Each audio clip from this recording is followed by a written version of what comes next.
That's where I was going. So now that we're live, now I'll get back to what we were talking about. Anyway, home service happy hour, everybody. Happy Wednesday night. We got Justin Boyd in the house, my last minute savior, because you guys just happened to text me today. And I was like, hey, actually, this is a good day. We should do a podcast together, because I had it lined up.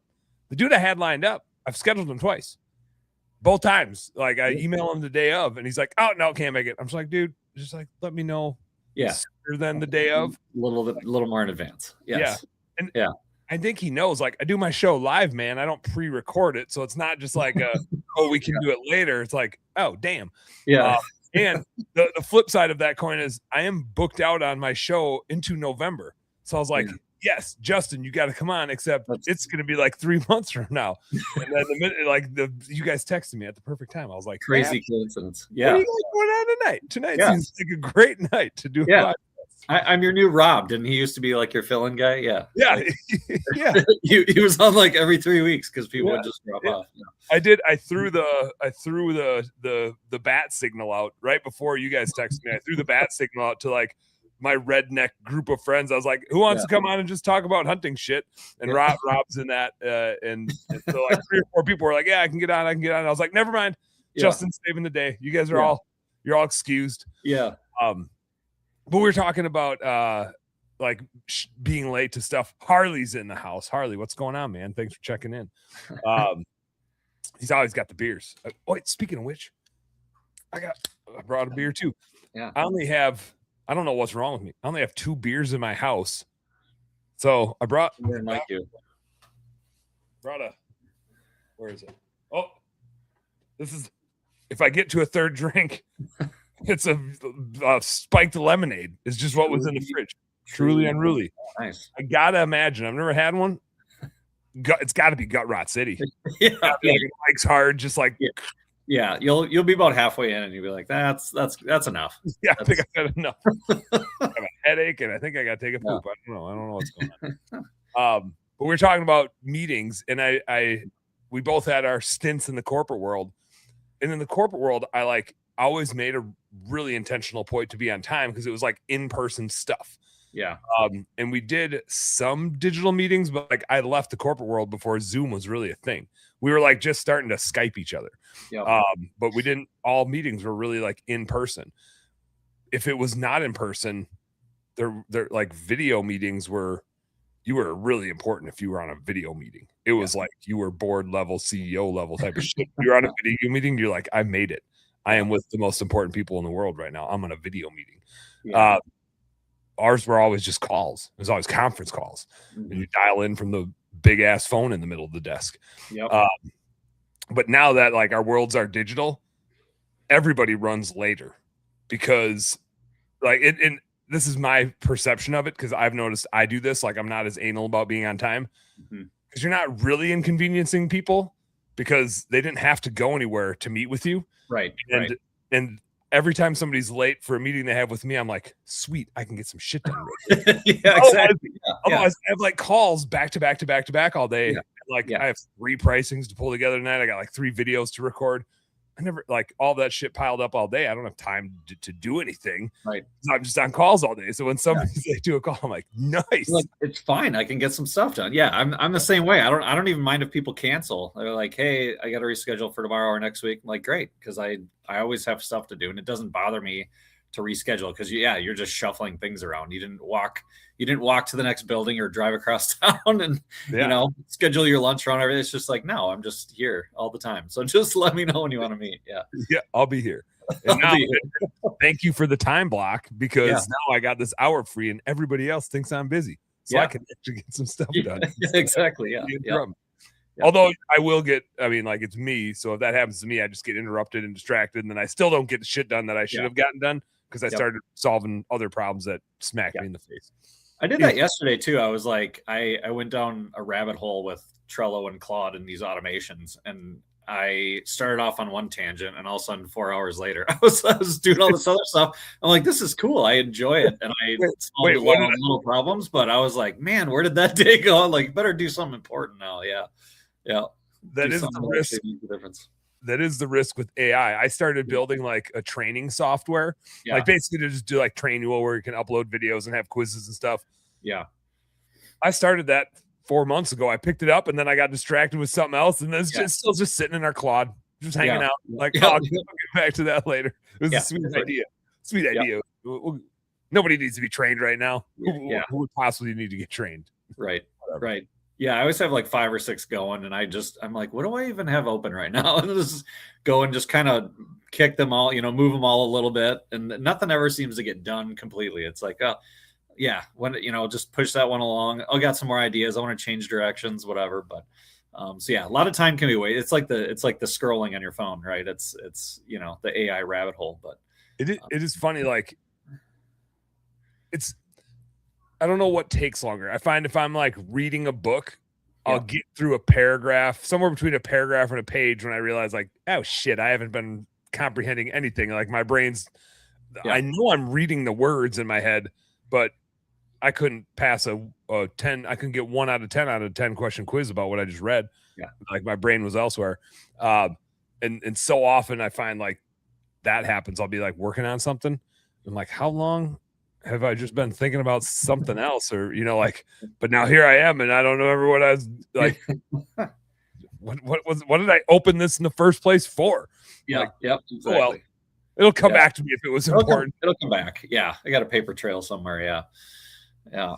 But no, it's been good. What have you been up to? I feel like you've been like deep sea fishing, or like, what's going on? I see all these updates. I know you're a big fisherman, but this seemed like bigger than normal. Like, what do you have going on?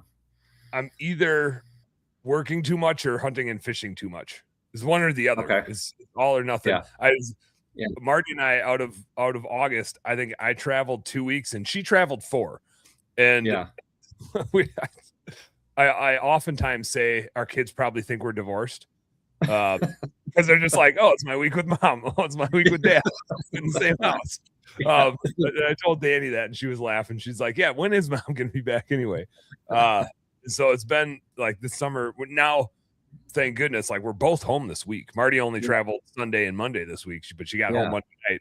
And now Saturday we go on a family road trip up to Canada.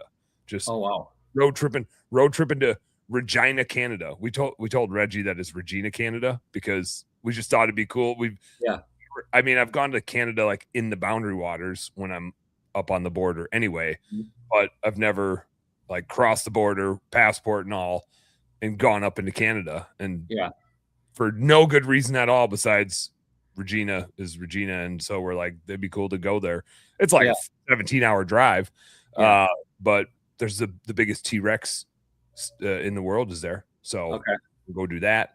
Take a bunch of pictures in front of Regina signs with Reggie. Is that straight up north through Minnesota? It's like north of North Dakota. It's in Saskatchewan. So it's kind of like crisscrossing a little bit. And I think it's like 12 hours from Minneapolis, but we're going to go Mount Rushmore, Badlands, and then up. Just like make it a 90-degree angle over and up instead of just taking the hypotenuse. So on the way back, we'll hypotenuse it. That'll be fun. We were just up there in the whatchamacallit, the national park. I want to say, like, I always want to say Journey, but it's not Journey. What's the national park? I don't know. I'll let you know after I go over there. No, I mean, it's in Minnesota, but it borders. It's where Rainy Lake is. Voyager. Thank you. I don't know. Yeah, Journey, whatever. There's a voyage, there's a journey. I get something like that. I get where you're going. Voyagers, thank you. Yes, we were just up there, and Bryn actually booked a hotel near there and didn't realize it was in Canada when she booked it.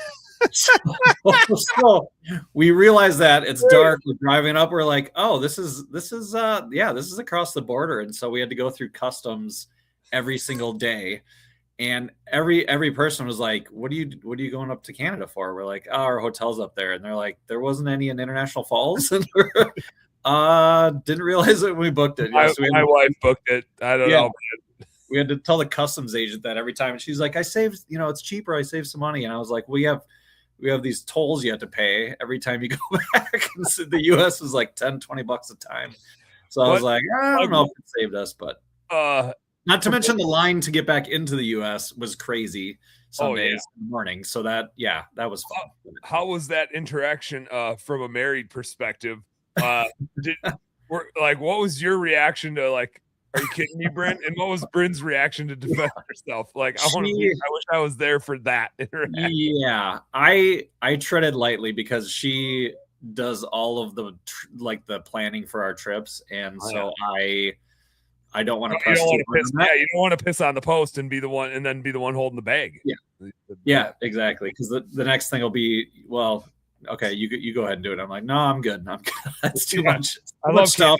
Canada's I can't put all the pieces together, but and it was funny because we had just been in Detroit. We did a road trip this summer too. We had just been in Detroit and went over to Canada from there under the tunnel, just to bring our kids there because we had passports because we'd been to Mexico before. We're hey, just check a box, say we've been in Canada. And the same thing there. The guy asked us, how long are we going to be in Canada? We were just going for breakfast, and we were like, I don't know, maybe an hour and a half. And he was like, what? Like, yeah, we're just going for breakfast and we're going to come back. So you guys got a good crepe over here. Crepes. Yeah. Exactly. Crepe.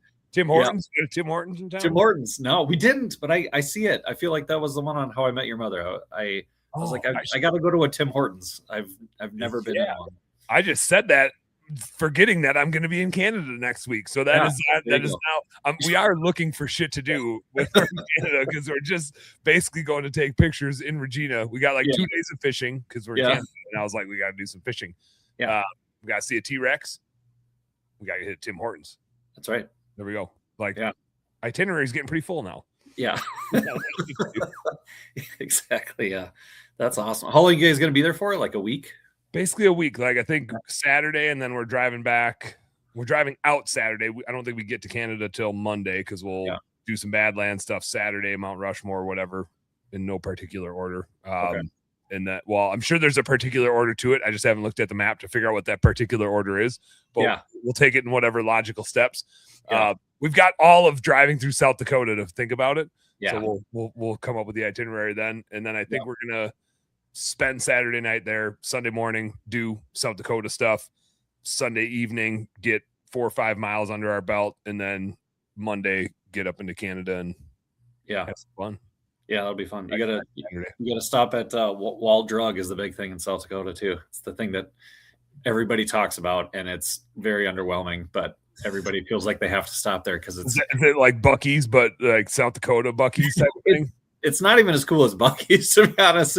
It's tough for something to be as cool as Buc-ee's. I know it's kind of these rundown strip malls, but you see they have signs almost like every mile on the highway as you're going. It's really great, and everybody's got stickers on their license plates and all this stuff. You got to stop, so you think it's a big deal, and it's really not. But it's kind of funny. It's what they've got, man. They've got. It's almost like a trick. Yeah, it's like this is what we got. But tourist trap. Yeah.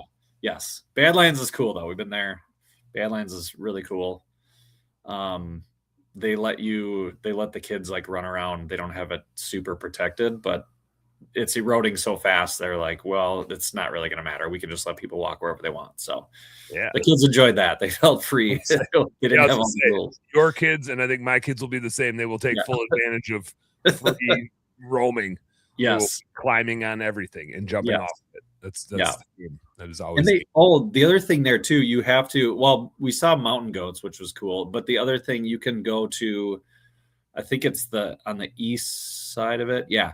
You can feed, what are those things called? I'm gonna have trouble remembering. Not groundhogs, but what are the things that's prairie dogs? You can feed prairie dogs.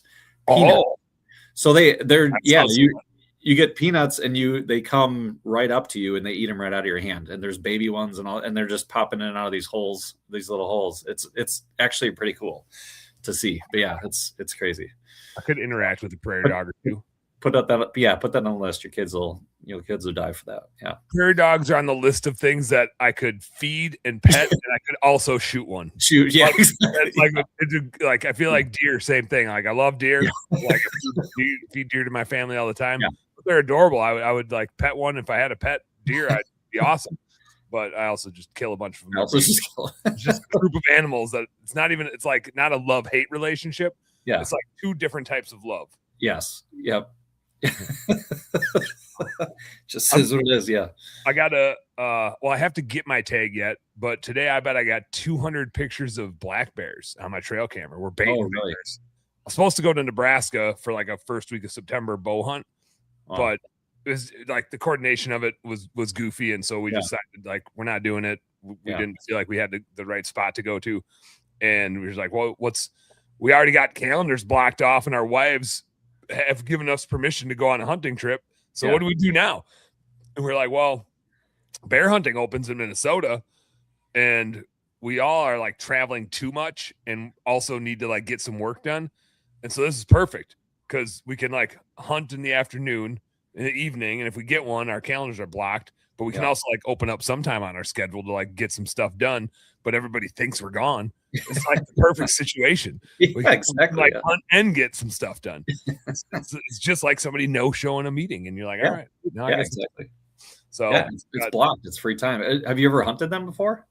No, I've gone. My dad had a tag one time, and so I was out like deer hunting in Wisconsin while he was bear hunting, and I was reporting back. But I've never had I had a bear tag last year, just on the whim that I would cross paths with one in Minnesota during bow season. Yeah. And the one time I sat, Danny and I actually went out together, and we sat, and it's a school night, and so I was like, I'd shoot a bear because I've never shot a bear before. And so if we get a crack at a bear with the bow, sweet, I'll take it. I probably won't shoot a doe, even though I was like in the market for a doe, but it's like a Tuesday night. And by the time you get down with a little kid, it's like 9 o'clock and it's 45 minutes away and it's a school night. Yeah. And of course a doe walked out right in front of me. And I was like, nah, I'll let it go. And then a nice, like a 3.5-year-old 8-pointer walked out, and we got to watch that for a while. Passed it up, like real nice buck, but didn't shoot it. And then no bears. So that's my bear hunting experience so far. Like, one time I went out and was like, if a bear comes out, I'm gonna whap it. But now we got bears. We have 3 different like bait stations out in different places, and we got bears showing up in all of them. So hopefully be fun. Lots of breakfast sausage. Leave your garbage out. Yeah, they love garbage cans too. Yeah.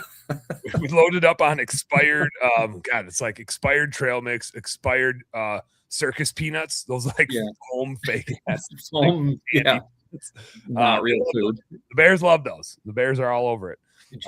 We got some Dunkin' Donuts. They got like the syrup stuff that you can put in coffee, like the sweetener. We got expired ones, like jugs of those, and so you put all your trail mix in, a bunch of other like expired candy, then you dump some caramel coffee flavored stuff all over it, and apparently the bears love it. Sounds like something from Elf, the movie. That's how bears eat. Like the M&Ms and the syrup on the spaghetti, and it's good. Black bear. That's what they do. That's how they do it. They're crazy. My dad lives in northern Minnesota, and once they get a smell for your garbage and they know who's got it, I mean they're ruthless. And he even built keep coming back. They'll sit yards away and wait for you to bring another garbage bag out. Oh yeah, and they don't even care if you're standing in the yard. So he built a wooden thing around it, and they would chew it off, break it off. He eventually put a bunch of screws up through it that were facing outwards. Yeah, and they still attacked it. There was even blood on it from them trying to get in it, and instead of just giving up and going to the next one. It's crazy. Yeah, so I don't know, they must be underfed for some reason, but it's nuts. I think once they're very my understanding, I shouldn't say this like I'm an expert because I've never shot a bear before, but they're very habitual, and so it's like once they're on a pattern, they go on that pattern until something like drastic changes. So I've heard like if you're hunting them, the one thing that can like really throw them off is if the acorns start dropping, because they love eating acorns. So the minute acorns start dropping, they'll stop hitting your bait, because why walk 100 yards to go eat if you can just sit right here and eat, and you're getting hit in the head by food. And so they like literally they're just lazy. And now the food's just right in their dish. They don't even need to go get it. And then your bait pile dries up and you're like, shit, I missed my chance.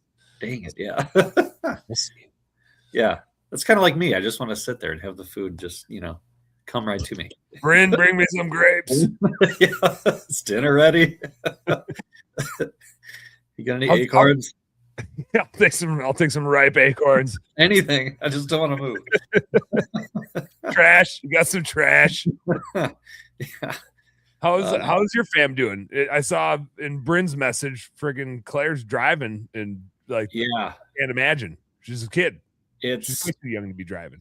I don't want to say scary because I trust her, but Florida drivers are really crazy, and so that's the part that I'm the most worried about. That they're even for adults, they're so aggressive and just they're not great drivers, and just very dangerous. So that's the hard part, but it also makes you. It's one of those things that makes you feel old. You're like, I can't believe my daughter's. I'm sitting in the passenger seat. My daughter's driving me around. So she was definitely scared at first, but once she's done it a few times, she's starting to really like it and feel that freedom. And so now she wants to do it all the time. So she drove in the night a couple times. I don't know if she's even allowed to, but and sometimes you need a sober drive. Sometimes you need a sober ride. So she drove in the rain today, which is good because it rains all the time down here now. But it happened fast. It's crazy. So I'm not sure how I feel about it yet, but the nice thing will be the biggest thing will be that, Brendan will be able to stop running him around everywhere and she'll be able to, take some of that load off. But it's a weird deal. Yeah. I can't imagine. Like Danny's 10. Danny's 10. He's starting to act like a teenager, like 10-year-olds do, where it's like their behaviors start to change. And she still wants to hold my hand all the time. And so I like relish that. I cherish that she'll grab my hand when we're like walking into school and stuff. And I'm just like, this could be like the last time she ever wants to hold my hand. Or at least like the last time for another decade. Like maybe once she's like in college or out of college and isn't trying to act cool anymore. But like she's not too cool to hold my hand. Maybe I'll get lucky and she'll do it all the way through school. But I highly doubt it. But I can see it change. Reggie, she's still aloof. She's still just a kid. She's doing kid stuff at 8. She's unaware of everything. Except she's wildly aware of her surroundings. Like she'll go past something. She'll be like, we've drove past that before about 4 years ago. That goes to this. And I'm like, you're right. Crazy. How the hell did you know that? Like she just pays attention to her surroundings. I assume she got that from me because Marty couldn't tell you which way is north. Like if you I'll give you a minute to figure out which way is north. She'd be like, tell me. I quit. I give up. Directionally, like not sound. But Reggie like spatially aware. Yeah. That is cool. You need her when you get lost in the woods, right? Yeah. Like tracking gear or whatever. Yeah. Make sure you ever with that's a good skill to have, I think. It's a good thing. It helps with sports, helps with a lot of stuff. So yeah. Crosby, he's 4. He just doesn't sit still long enough to give a shit about it. Yeah. Is he like all over the place or lots of energy or what? What is he like? Super all over the place. And I remember when Dusty was a little kiddo, he was just like a baseball machine. Mm-hmm. Crosby, you just can't. I mean, it's like he'll be throwing the ball to himself. He'll be getting you to pitch it. He'll be getting somebody else to pitch it. He'll want to pitch to you. Like it's like we're playing ball and we're doing ball and you get the ball and then I'm gonna get the ball and then let's try playing ball this way and then I'm gonna do it left-handed and then I'm gonna try it upside down. Let's try ball.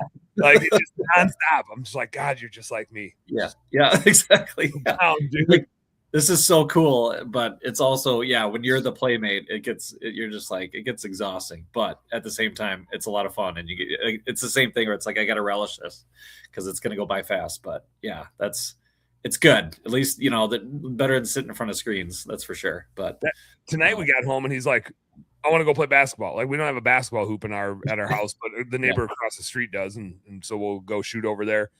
And it's like he's got the ball that he wants to use. He wants the hoop at a certain height, and we shoot.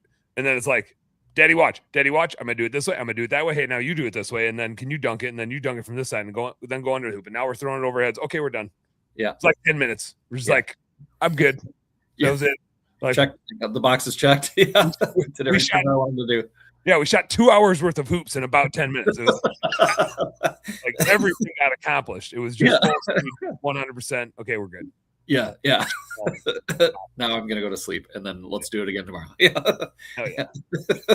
It's gonna be an entrepreneur. I think That's good. An entrepreneurial skill set. Like I'm gonna go full speed for 10 minutes and get an hour's worth of work done. And then, hopefully, because then I'm gonna get distracted. And pick that up later and be like, what the hell was I working on over here? Go to something else. Yeah. Got that. Yeah. That's fun though. That's good. Yeah.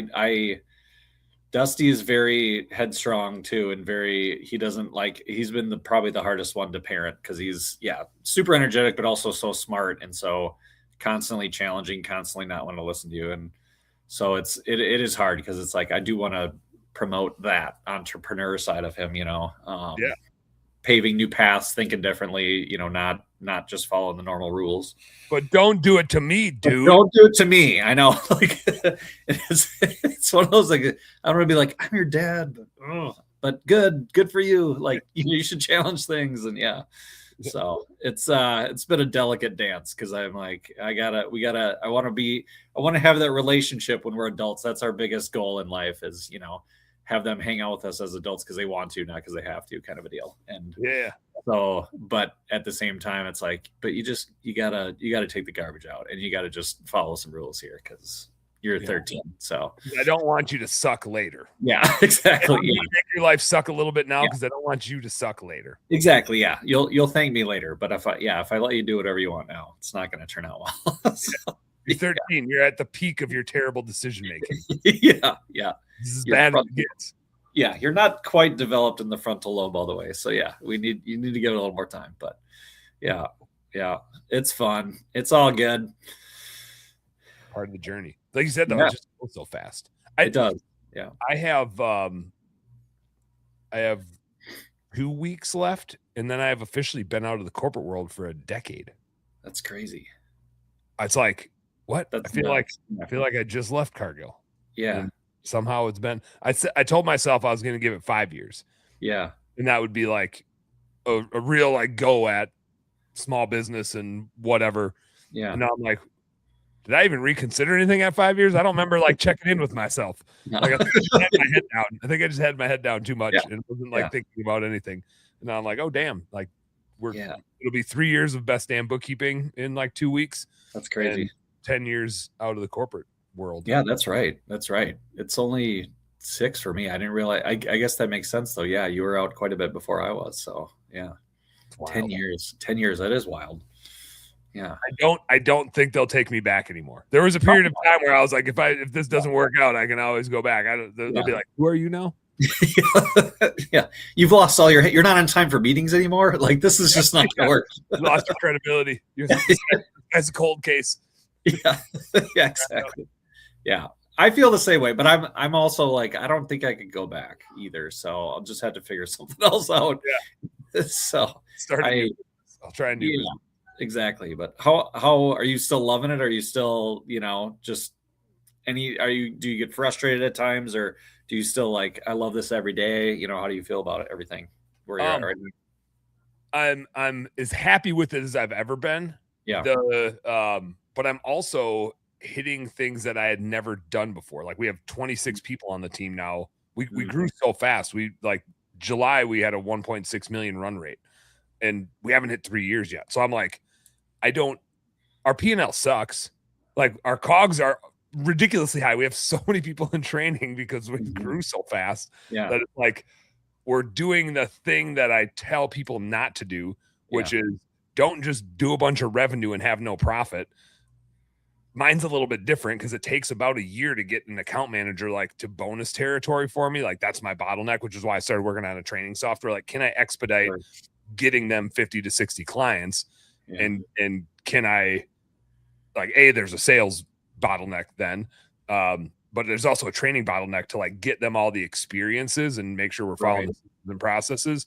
But we there's from basically January to July, we had a wait list the whole time, and it hung at like 30 clients on our wait list for a while, which was like, I think we ended up adding 39 just in June. That was like when we finally got over the hump and everybody we had in training was able to like start churning, and our attrition is still like wildly low. So I feel like we made the right investment.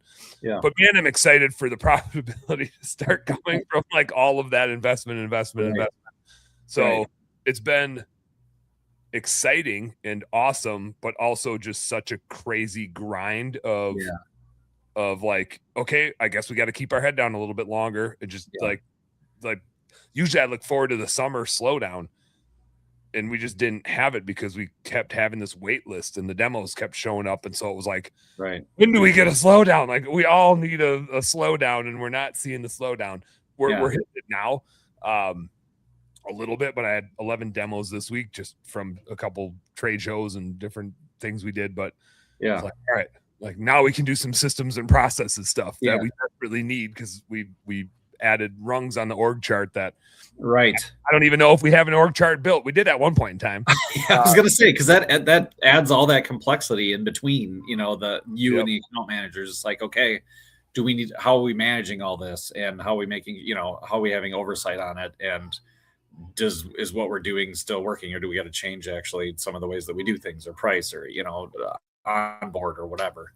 Because it does, when your team is getting to be that big, it's got to change a lot of that, you know, the building blocks that got you to where you were before, I would imagine. But well, and there's just so many things where it's like when there's 10 of you or less, you all just kind of know what's going on, and you're all on the same page. And then all of a sudden it's like the levels of disconnect between the shit that's up here that I don't do a good job of documenting or building systems and processes with in the first place.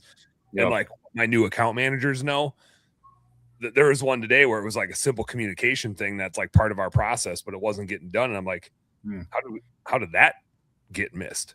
I thought everybody knew that, but I guess I've never talked to that person about that. And maybe it's a training gap, or maybe they just forgot to do it or didn't realize, like, no, that's got to be an email. Yeah, it's okay if you call them and text them, but also you need to send that email once a week when they're in onboarding, because we need to document that. So there's like those little things where you feel like when the team's small, you're all just kind of doing it together and talking about it all the time. And I suck at meetings. Like I'm the worst for meetings. Skip runs all of our meetings because no thanks. Like when Bryn and I used to be on meetings together, it was like, well, now we know nothing's going to get done. Bryn and Dan are be throwing out jokes and bad ideas left and right, and like who's going to pull these together? Who's going to execute? Yeah. Drew Larson's in the house. What's up, Drew? Damn. Good looking guys. He must be watching a different podcast. Yeah, I think you're on the wrong channel, Drew. Yeah. I get it. Easy mess up. Drew, good on you for being in the right feed though. Way to be in the best damn bookkeeping feed. Which reminds me, I gotta put. This is a thing I'm supposed to do. That. Oh shit, Justin! I got so excited to talk to you. I forgot to do all the stuff I'm supposed to do as a show host. Gosh, Dan. I had to get us live on Instagram. You don't have a process for this now, Dan? Come on. During the radio show, Jai does it for me, but when I do like the late night show, I got to be responsible for it. And like, you put me and the word responsible together, and we already know we've just got this oxymoron there. Yeah, I know. You just want to start talking. Come on. Yeah. That's what we're here for. Excited. All right. So I'm getting it, the best damn bookkeeping feed. I got to get it over to the personal feed. StreamYard and Facebook like change their thing. So when people comment on the personal feed, I can't show it. I can't Drew, he knows what he's doing. Look at, I know what I'm doing. I know that that we know what you're doing. We know that they know that you know. Yeah. For sure. Look, and now here I am. I'm looking. Colin DeHaan checked in. What's up, Colin? If you're still there, this Bryn Llewellyn. I don't know. Boyd said, "What? All lies." That's all she said. I don't remember what exactly we were talking about. Oh, now my audio's kicking back in. All right, Colin, Bryn, if you're out there, I'm pasting the link to the best damn bookkeeping feed so you guys can jump in there. And that way, when we say something awesome, especially Bryn, she's going to have some things to say. Oh, she found it. I think, no. Can we mute people? I could probably kick her out. She'll be like over at a friend's house real quick, like on their computer checking in. Yeah, right.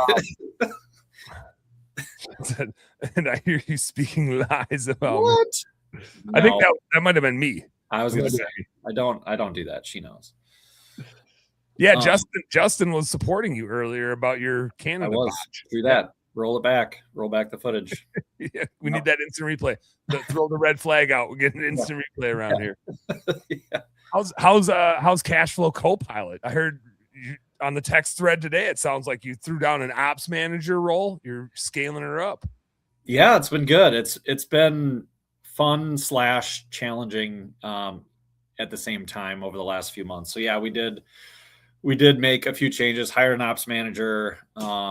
And so she's been amazing because she is that person that's trying to do all the things that I've been wanting to do. And either I just don't know how to do it, I'm not good at it, or just didn't care enough, didn't hold myself accountable to doing it.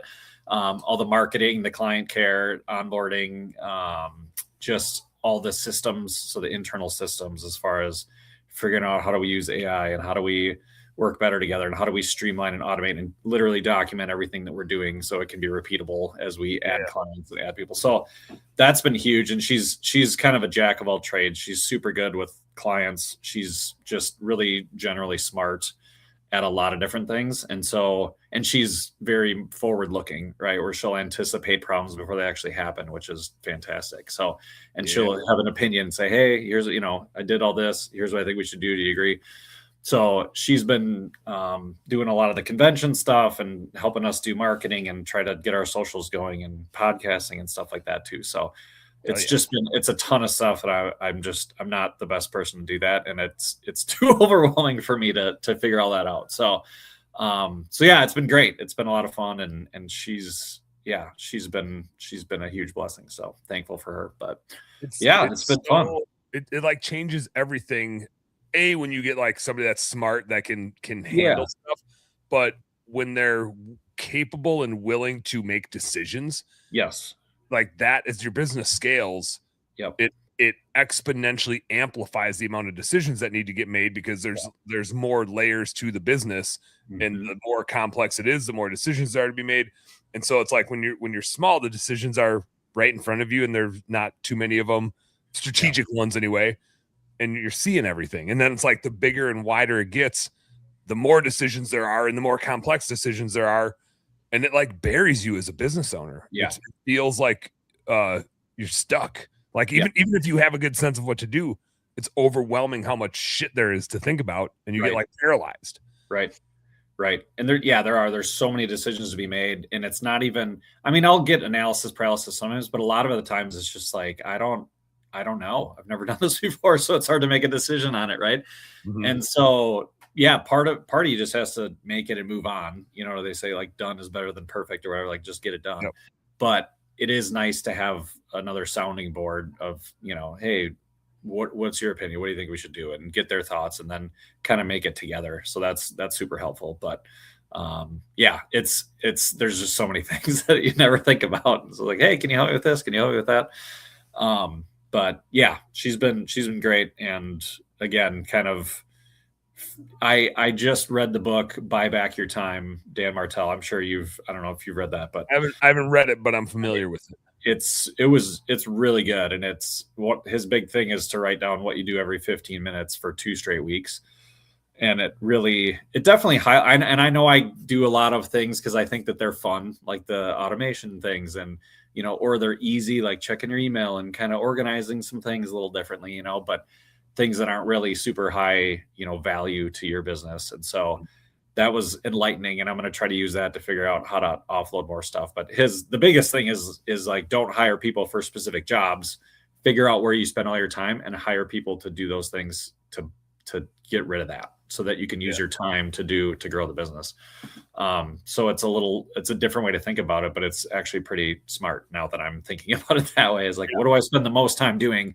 I just got to find someone that likes to do that and just give it to them. I don't care what their title is. I don't care if it's the same role that every other company has. It's like, just hire someone to do these things and then offload them. And then, and then you go out to, hire stuff.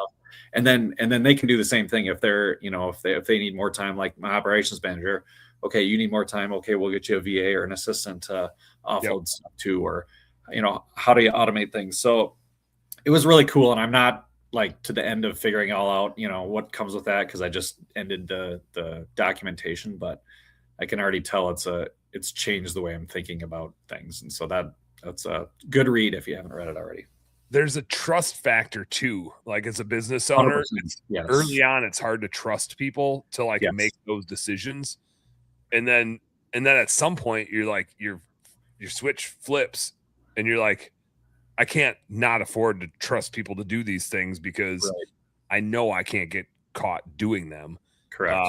And now if I get stuck doing them, I'm going to be like unhappy because I've got my sight set on this other thing I want to accomplish that's really going to move the needle. Like I can't afford to get sucked back into this other thing, and your mindset just changes about it. But it's got to be the right people, because you also have the risk of getting burned by thinking you have the right person and then not having the right person, and you're like, oh, like now not only do I need to repair all the damage that got created, I need to do that job again for a while, and I need to go find another person, and that deflates you pretty damn quick. Yeah, for sure. And the last couple of hires, I've been in more of a crunch time where, hey, we need someone quickly. And so it's been accelerated. Luckily, they've been referrals and, trusted people coming in. But I totally agree. I've been burned before where everything looks good. They say all the right things. I learned that I want to test more up front and give them more, like, hey, here's what would you do? And actually like put them through a project or something like that to figure out how they learn, how they think, how they communicate. Because I have, you onboard people and you train them, and then you're just like, this is not at all what you promised that you could do, kind of a deal. And that it does stink. And especially, like you and I, where you have businesses where you interact a lot directly with the clients, and they're going to be interacting with the clients. That's a even more of a trust factor. They're not just doing some sort of office role or back level finance role. It's this is the face of the company in a way. This is the face of the company, right? So exactly. So there's a lot of definitely a high trust factor there, and so it's hard because you got to sometimes move quickly too. But it is definitely worth taking a little bit more time up front, making sure you have the right person. 100%. You were talking earlier about like delegating systems and processes and putting things in place, and I'm always so quick to just, like you said, get things done. Like it doesn't have to be perfect, it needs to be done. But I am realizing in the corporate world, we move so slow, and that always drove me nuts. Right? You had to get so many sign-offs. And one of the things I've liked most about running small businesses is like, here's what I want to do, and we're doing it tomorrow. So one of the things I'm working on is, like, right now we have our pricing structure. It's basically the same thing we did at Blue Skies with like, how many transactions do you have? How many bank accounts do you have? But I'm like, we need different tiers. Some of our clients don't look at any of our reporting. They just want their books kept up so they can give it to their tax person. They don't care about our videos and our dashboards and whatever. Most people care about the videos and the dashboards, and that's kind of our fastball. But then some people like want to meet weekly or every other week, and they want us like in their CRM doing stuff, and they want more KPIs and whatever else, and bigger and more access to me or whoever on the team. And like, we can kind of one-off bill for those, but we don't have different like pricing tiers. And so in the spirit of a bookkeeping business with a beer mug in the logo, we have rail service, which is like the lowest tier. We have mid shelf, which is like your Jack Daniels and tier, and then we got top shelf. Yeah, those are the pricing tiers.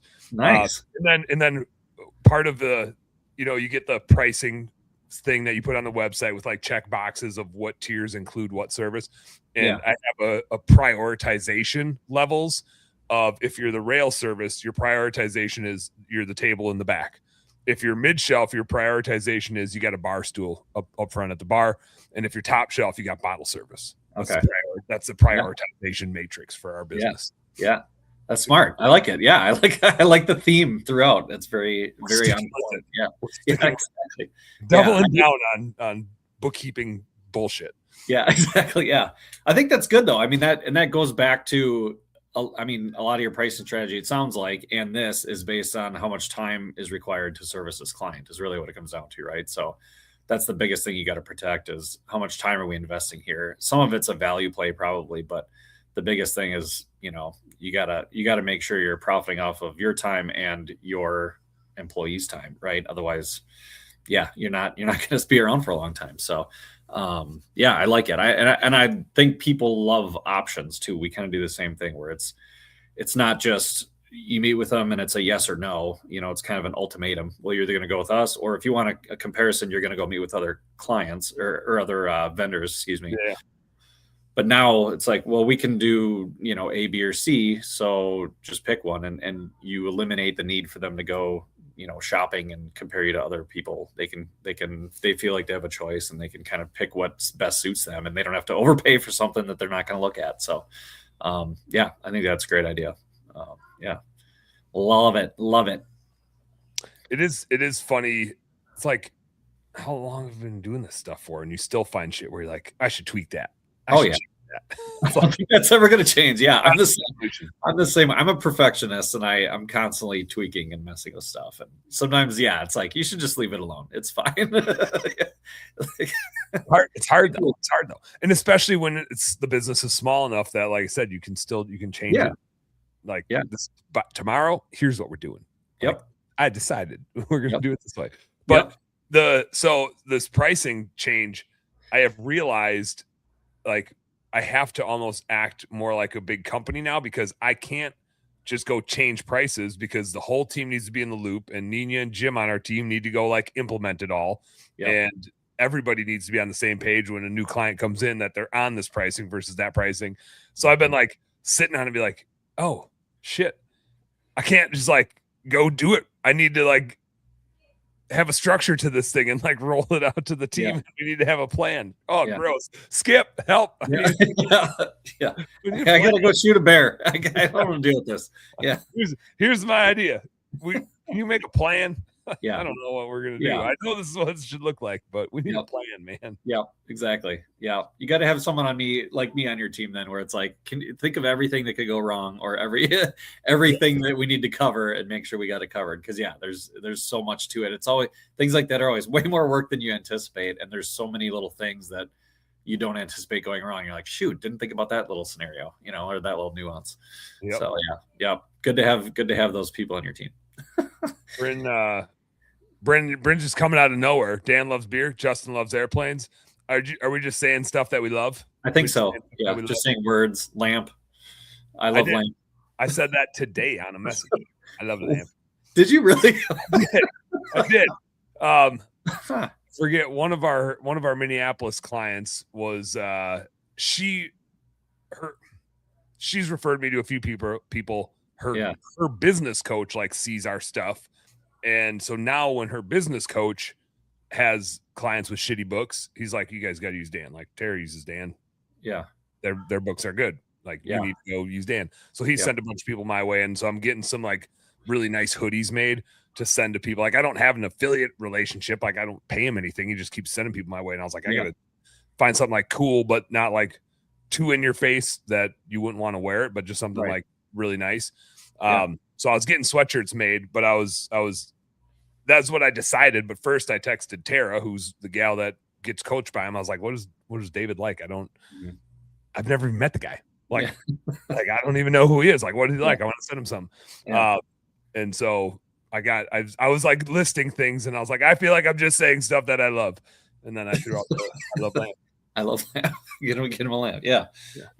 That's great. Everyone loves swag. Everyone likes a sweatshirt, especially when you're in Minnesota. I mean, you're wearing them 9 months out of the year. So we actually enjoyed going up. That's we were trying to get out of the Florida heat. We want to put a sweatshirt on and pants. I want to feel too long.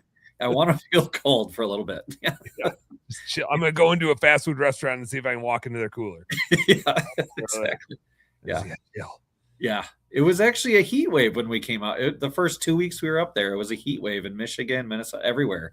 It was like 90 for a stretch. It was hotter. Yeah, we looked at it was hotter here than it was in Southwest Florida or here in Minnesota and Michigan. I blame you. And I was like, we came here to get out of this. So, but anyways, after that, it got great. It got beautiful. Cool at night, wearing sweatshirts and stuff. And this is perfect. This is great. So love that kind of weather. The shorts and sweatshirt. Shorts and sweatshirt would be my pick, where it's in like the 60s. Yeah, I could do that for a long time. Oh yeah, yep, that's great. Yeah, fall definitely my favorite. Still our favorite season. When it gets crisp and cool and the humidity goes away, the bugs go away, and it's nice. It's warm during the day, but you can have your windows open at night. Yep, nothing better. That's right now. It is. It's down to 67 right now, and it'll get to like the mid 50s, and then it'll be 80 tomorrow. Yeah, it's like, it doesn't get any better than that. Yeah, no, it's perfect. Yeah, that's awesome.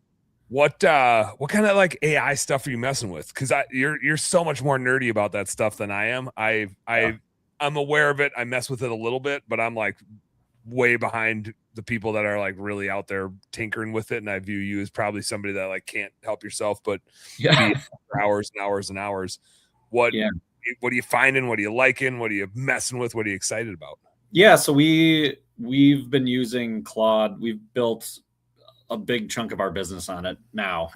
And I keep trying to find the bounds of what it's capable of and what it's not. And it's still amazes me that how far I've been stretching. So I can't tell you the last time. Can you replace QuickBooks yet? Can you replace QuickBooks for us yet? Are you working on that? I don't know. Maybe sometime. Yeah. They've won me over a little bit more recently.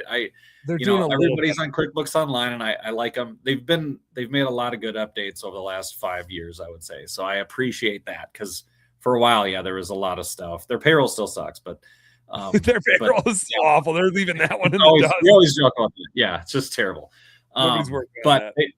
They've made a lot of good updates that they're staying current finally, which is good. But so with Claude is a big thing that Julie and I are both working on a lot, and we just have so many use cases for it, and we keep finding stuff to automate. So for example, it does all of my email now. It replaced my VA even for doing that, because it can do it quickly. I have it do everything twice a day. Flag, hey, is it an employee that hasn't followed up to an email in 2 days? Is it a client that hasn't followed up in 5 days? It flags it for me. It highlights it. It allows me to like bump it, respond to it. Things that need my review, it knows, who our client emails are. It'll unsubscribe to stuff. It'll file things. It'll, just do everything. And it's constantly learning. And then all of our video calls are recorded on Fathom. And so every day it goes in and figures out, okay, who do we have a call with? It automatically creates Trello cards for all my to-dos from that call, puts them on Trello, and then it'll draft an email of like, hey, Mr. Client, Mrs. Client, here's the stuff that, we need you to do. And then it also logs all that stuff in a Clockify. So we're using Clockify to track all of our time against clients in all of our different roles, so we can figure out how much time we're spending and just get some good data there. Yeah. And then I have it. So now when our employees need things from us, they can add a label to their Trello tags, and then it'll Slack me and say, hey, so-and-so needs your help with this thing. And then I can jump in and respond to them right away. Or it'll say they're waiting on a client's response, whatever. And then we do have a bookkeeper too that, does that for the few clients that want us to do bookkeeping. Or I would say it's probably 75% of our clients have bookkeeping with us too, just because they want it all in one spot. When you're doing finance stuff with people, like, you need the books the right way, because otherwise it's so hard to look at. Yeah. Yes, exactly. So, there are firms like yours, for example, that, hey, the books are good. So like we don't have an issue there. We don't, it's not mandatory for us, but as long as they're good, great. But we'll have some clients that come in the door and they're like, everything is a mess. We just need you to like everything. Maybe we just burn this one down and start. Yeah, you burn it. Yeah, we've done that. Just said, start a new QuickBooks account. But I built a dashboard that actually, it reads from email, Trello, Slack, QuickBooks, and I'm trying to think what else. I think Clockify. But it basically puts together a dashboard, and it can tell me in one little Google sheet all the clients, how many have dollars that are supposed to be in classes that aren't in classes, how many things are on the balance sheet that are negative that shouldn't be negative, how many accounts and what dollars and what time periods. And I can just look at it, and it refreshes every day. And so I immediately know. Yeah, it's like an audit. Yeah, and especially like toward the end of the close, when are things getting closed? Well, and it'll tell like when were they last reconciled, and when was are there accounts that the transactions haven't been coded for a long time. So it's super easy, because I don't have to bug and micromanage. I can see how things are progressing, because that needs to get done before I can do my thing every month. So it's completely done that, and then we have it. It's making all of our PowerPoints for all of our education sessions. It creates, handouts for the people. It creates, I use it to create Google Sheets from scratch for clients. We're like, hey, you want a custom dashboard or a whatever you want? It'll do custom, Google Sheets and Excel way quicker than I could, which was kind of my core. Like all of the Excel learning that you and I did back in the day, and you were 10 times better at it than I was. I'm just like, now I just tell Google Sheets. And It's definitely a reality check, because I'm like, it's replacing all the stuff that I used to set me apart. I was like, I could do all this stuff. And now it's like anybody can, go in there and do that stuff. So, I remember like there were times where I'd be like, all right, Justin, I need to write a formula that can like grab this digit out of this huge text string. And you would send me back this huge ass, like, I think it's got to be like this. And now I'm just like, hey, Gemini, I just want to grab that from that column and then do it for everything in that column, but then also like combine it with this thing from this other column. Done. Boop, boop, boop, done. I'm like, oh man, it would have taken me a day to figure out that formula. And I would have been so proud. I know. And now I'm like, what am I even doing anymore? What is my purpose? Reality check. But so it's pretty much automated everything. We have projects built for each client too, that's connected to all the call transcripts. It understands the financials. There's obviously data privacy there, so we have to make sure it doesn't have access to everything, but it has access to all the emails and everything. So I can literally be like, hey, what are the things we've been working on the most over the last 6 months, and what are some wins? Or hey, they had a baby 6 months ago. What is their kid's name? I can't remember because there's like so many numbers to remember, right? I don't know, what was your gross profit in this division for this client in June? Has it been going up or down? Did they transition employees in or out? Did they change the way they're compensating? All this stuff. It's too much you can't recall all of it, right? So we have it now where we can query it and just be like, what's going on here, and prep me for the next meeting, kind of a deal. So it saves me there. But we're also using a lot on the personal side. So I got Bryn set up with a meal planning thing where she puts, hey, here's how much we want to spend. Here's all the dietary restrictions. Here's the shops that are closest to our house. Here's how often we like to shop. Awesome. Whatever. And it'll literally, it'll be like, send me a bunch of recipes you like. And it'll create, here's your meal plan for the next 2 weeks. Here's your grocery list. And we built it on ingredients that you can use in multiple recipes, that kind of thing. So, all right, Claude, put this grocery list into Instacart for all of you and have it drop it off anytime between 4 and 8 p.m. Yeah, exactly. Yeah, exactly. But using it for personal budgeting. I mean, we're using it I just put all my health insurance and dental stuff in there. And I was like, hey, find me a doctor or an urgent care who's open right now that's in our insurance. And it'll be like, boop, boop, boop. Here you go. Just stuff like that, like just all kinds of stuff. And Gemini I did use for the first time for the Google Calendar, which was super handy, where we got all the sports schedules for the next 3 months. And I was like, hey, just put all this. And we have Gmails for all of our kids. We're like, hey, just put this in this person's calendar, put this, whatever. And it's like, boom, done, in 10 seconds. So it's crazy, but we're constantly finding new things to throw at it. And I got one. Marty and I haven't done our taxes yet because we have a tax guy on staff now, and so I'm the last one to get my taxes done. So we still got your 2025 taxes. I want it to just gather up all my shit for me and send it to Jim. So I don't have to go get it. I find all of my tax stuff. I don't want it. That's gross. Yeah. It can do it now. That if you can give it access to your computer and to Google Docs, and it'll find everything. It'll go, hey, go put all these things together, move them into this folder, whatever. Yeah. It'll go. I mean, pretty soon it's gonna be like, load it all up and file my taxes for me. Yeah, exactly. That's true.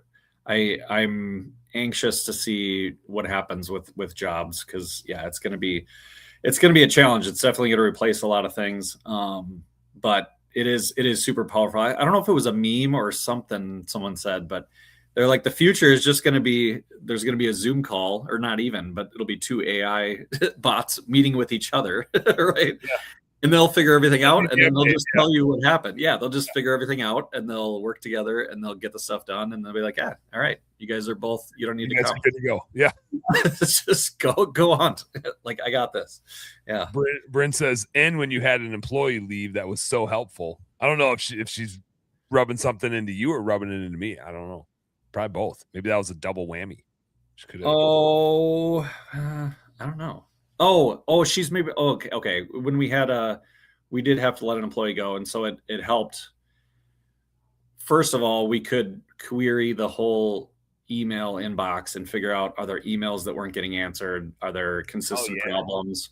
So that put us together. It developed a whole PIP plan for us. And then when we hired someone new, we said, okay, what are all the open items, the open action items that didn't get taken care of?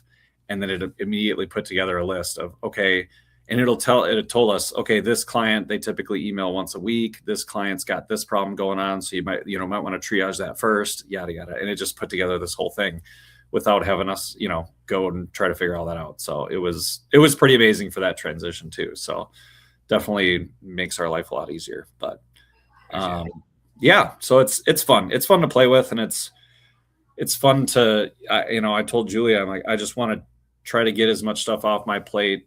What stuff can I give to you? What can you give to the VA? What's the VA doing that we can automate? How can we keep pushing things down so we have, just more and more bandwidth, and we're not losing the quality, or oftentimes we're actually gaining quality because it's coming up with stuff that it's another set of eyes, and it's coming up with thoughts and things that we can add to our analysis. And so it's beneficial, but you definitely, with all that said, I'm still very much on the line of, you need a person behind all of it, right? I would never trust it to do my taxes yet, or my bookkeeping, or any of my financial stuff, really anything, without a person talking to it. Because if you don't give it exactly the right thing or the right context, I mean, it still makes mistakes, and it can still lead you down a wrong path. And as smart as it is, so it's, you definitely, it's a tool, but it doesn't replace a person that has experience and knows exactly what to do and has been through it before. So I had a buddy of mine put in, Andy in Minneapolis, our old business partner, Mike and I's old business partner. Oh yeah. Business. So we had him buy us out of it. And so he's running all that. He had a note, like his wife borrowed the company money when they were going through winter, and they made a huge push this spring. And so he owes his wife money. And they wanted to do it like with a real note agreement. So they were like paying themselves back the interest. They wanted to be like legit about it. And so he like threw it in and put an AM schedule, got an AM schedule off a chat, and then started paying. I'm like, Andy, why are you only paying back the principal amount and not the interest? Yeah. Like, we have this AM schedule here. And I was like, also, this AM schedule is wrong. Like, this doesn't work. Oh shit, I don't know. I just put it in the chat and asked how much I needed to pay, and it told me this number, and I started paying this number, and I was like, well, I'm glad you still need me. Yeah. Exactly. Amortization schedule here. I got you. Got you. Yep. It's a good point. Yeah. I just had to put together a slide, I don't even know, for a presentation I'm doing, and it was like, here's your assets, and then here's your liabilities. And then it said at the bottom, it said total assets, and it added up assets and liabilities together. And I was like, that doesn't look right. Yeah. So can we take another run at that? So it does have these. For being really smart, you're pretty dumb sometimes, Yeah, that? Exactly. Yeah. And that's the thing that Brendan was laughing at. I actually got into a fight with Claude at one point where I was like, your girlfriend, yeah. And Julia was very new at the time. She was a week or two in, and she texted me late one night. She's like, I read your back and forth with Claude, and I was laughing out loud because I was like, you are Claude. You are supposed to be way smarter than me. So if I can find something like this, what are you doing? And it's like, oh, I'm so sorry, whatever. And then it would still get things wrong. I'm like, no, you don't understand. You just contradicted yourself, or you're not remembering what I'm saying. And I was talking. I was like putting it down. I was like, I was like, what are you doing? Who are you? Who do you think? You're supposed to be like, providing useful information, not misdirecting me. Like, I'm relying on you, and yet I'm having to correct you, which makes it hard for me to rely on you. But then when I correct you, you contradict yourself. So now I don't trust you because like you're not sticking with what you said. You just it feels like you're just agreeing with everything I said. Yes. And then it's like, yes, I'm sorry, I agree with everything you said. You're like, no. It's like, I know I told you to push back, but like you need to get things right as well. So, but it's funny. It's like a new relationship because it doesn't know a lot of your context history. But now we've been using it for 3 months, and it knows so much more about how we work. And so it'll bring things up. I'm like, oh yeah, I forgot we talked about that. And it a lot better, but it definitely, again, has its gaps, and it can be frustrating at sometimes. It is like, funny that it can be apologetic and that it can be contradictory. Like it's amicable, like it wants to agree with you. Yeah. And so if you prompt it like a leading prompt, it will allow you to lead it. Which is kind of funny that it won't like be like, no, Justin, you're an idiot. This is the right answer. and be like, yeah, sounds great. I like what you're bringing. It's like, no, I want you to tell me if I got shit in my teeth, man. Like, exactly. Yeah, exactly. I look great. I don't want to walk out the door with toilet paper on my shoe. I want to know. Yeah, I Chat GPT was a lot like that, and that's why I couldn't stand. And I'm sure there's a way to make it better. But Claude, I was like, hey, push back, be respectful of, but like challenge me if it seems like I'm trying to take the easy way out, or if challenge me, and then I'll give you my reason, you can give me mine, and then we can talk through it. And that's so you can give it those instructions, which has worked a lot better. Where it's like, hey, I really don't think you should do it that way. It's like, okay, great. Sometimes I listen, sometimes I don't, but at least it doesn't just, it's not like ChatGPT where it's like, you're the most amazing person. And like, I don't want to, debate you on anything, it's like, okay, I need a little bit of a pushback. But. Yeah. I'm used to Bryn. Like exactly. Like I need something, otherwise it doesn't feel real. Well, this feels way off. Zig, Zig, you're commenting in my personal feed. You know better than that. Like, maybe you should check out Drew Larison. That guy knows how to find the right podcast. Bryn found it. Harley was in here. If you're still here, Harley, he's checking in. You got to get out of my personal feed, Zig. Everybody knows that. You can't be in the personal feed because then I can't put your bullshit comment up here. But just so everybody knows, Zig's bullshit comment was just coming here to see who we got canceled for. And then he tagged Trevor and Trevor Steele, Cole Sickafus, and Rob Anderson are all on the redneck text thread. And so they got the bat signal of like, dudes, like, I don't know who's coming on tonight, but we got to do a show. So Zig's pretty jealous of you. Zig wanted to. I think he came to talk some shit, but then he was like, oh, this guy actually knows what he's talking about. So like, that was it. Maybe just shut up then. I don't know. Harley's here. He's still got the beers going. Yep. Harley, you're down in Nebraska, right? I saw he made a comment earlier. I missed it, but said we're getting a Buc-ee's here in Lincoln. So I'm guessing he's down in the old Cornhusker State, which I was supposed to go deer hunting. Just couldn't hook it up. So if you see my eyes go this way, Justin, I've got my phone here so I can see comments. Yeah. But dude, there's so many bear pictures coming in. It's just like, you got a bear on Bear Cam 1, on Bear Cam 2, on Bear Cam 2, on Bear Cam 1. I was like, with 50 pictures. I'm not racing you to get off here, but I'm excited when we're done. I'm gonna be like, Marty's gonna be trying to have sex with me. I'm gonna be like, no, honey, like I gotta get these bear pictures. Like these are cool. Cool. You hold on. That's funny. Down in Omaha. Buc-ee's though, I do like, but I fell for it the first time. This was when we were RVing and I didn't really know what it was. I knew we had to stop there at some time. At some point everybody talked about it, but I've never been. I was like, oh man, gotta go. I will. If I drive past one, the first Yui. I'm going back. I don't care if I'm running late to something. Yeah, no, wait. Like we already had this combo. I can be late.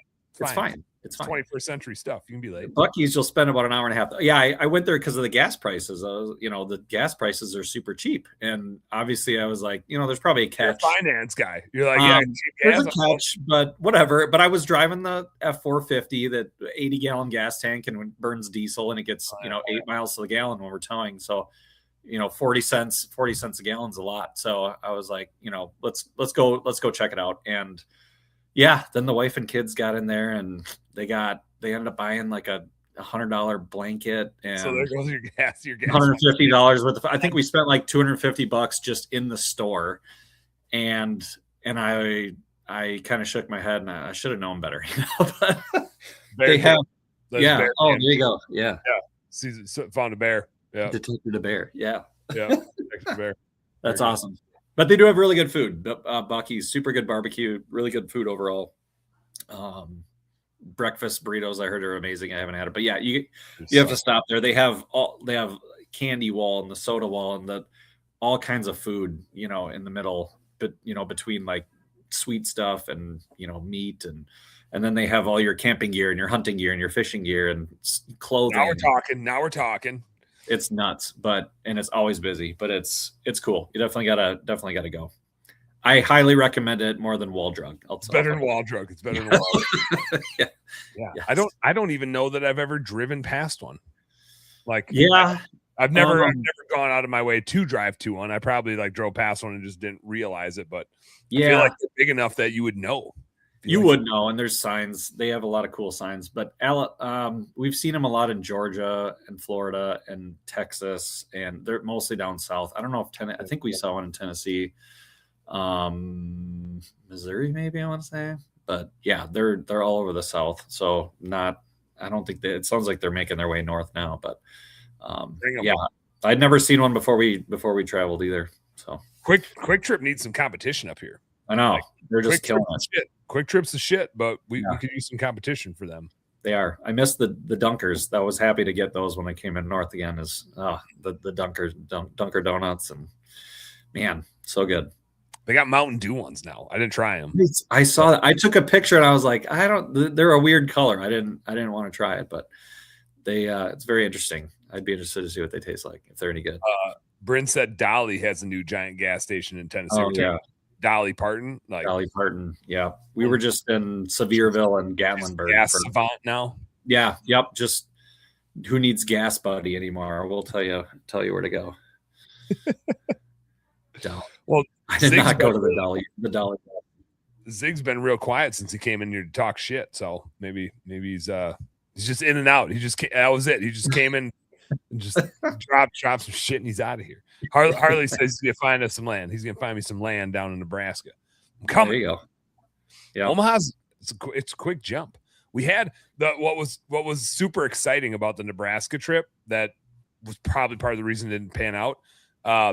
First, we were just like gonna go find some public land, but then Jerry, who's the guy who he's a farmer buddy of ours that has like 1,000 acres that he farms up here, and the bear baits are on his land.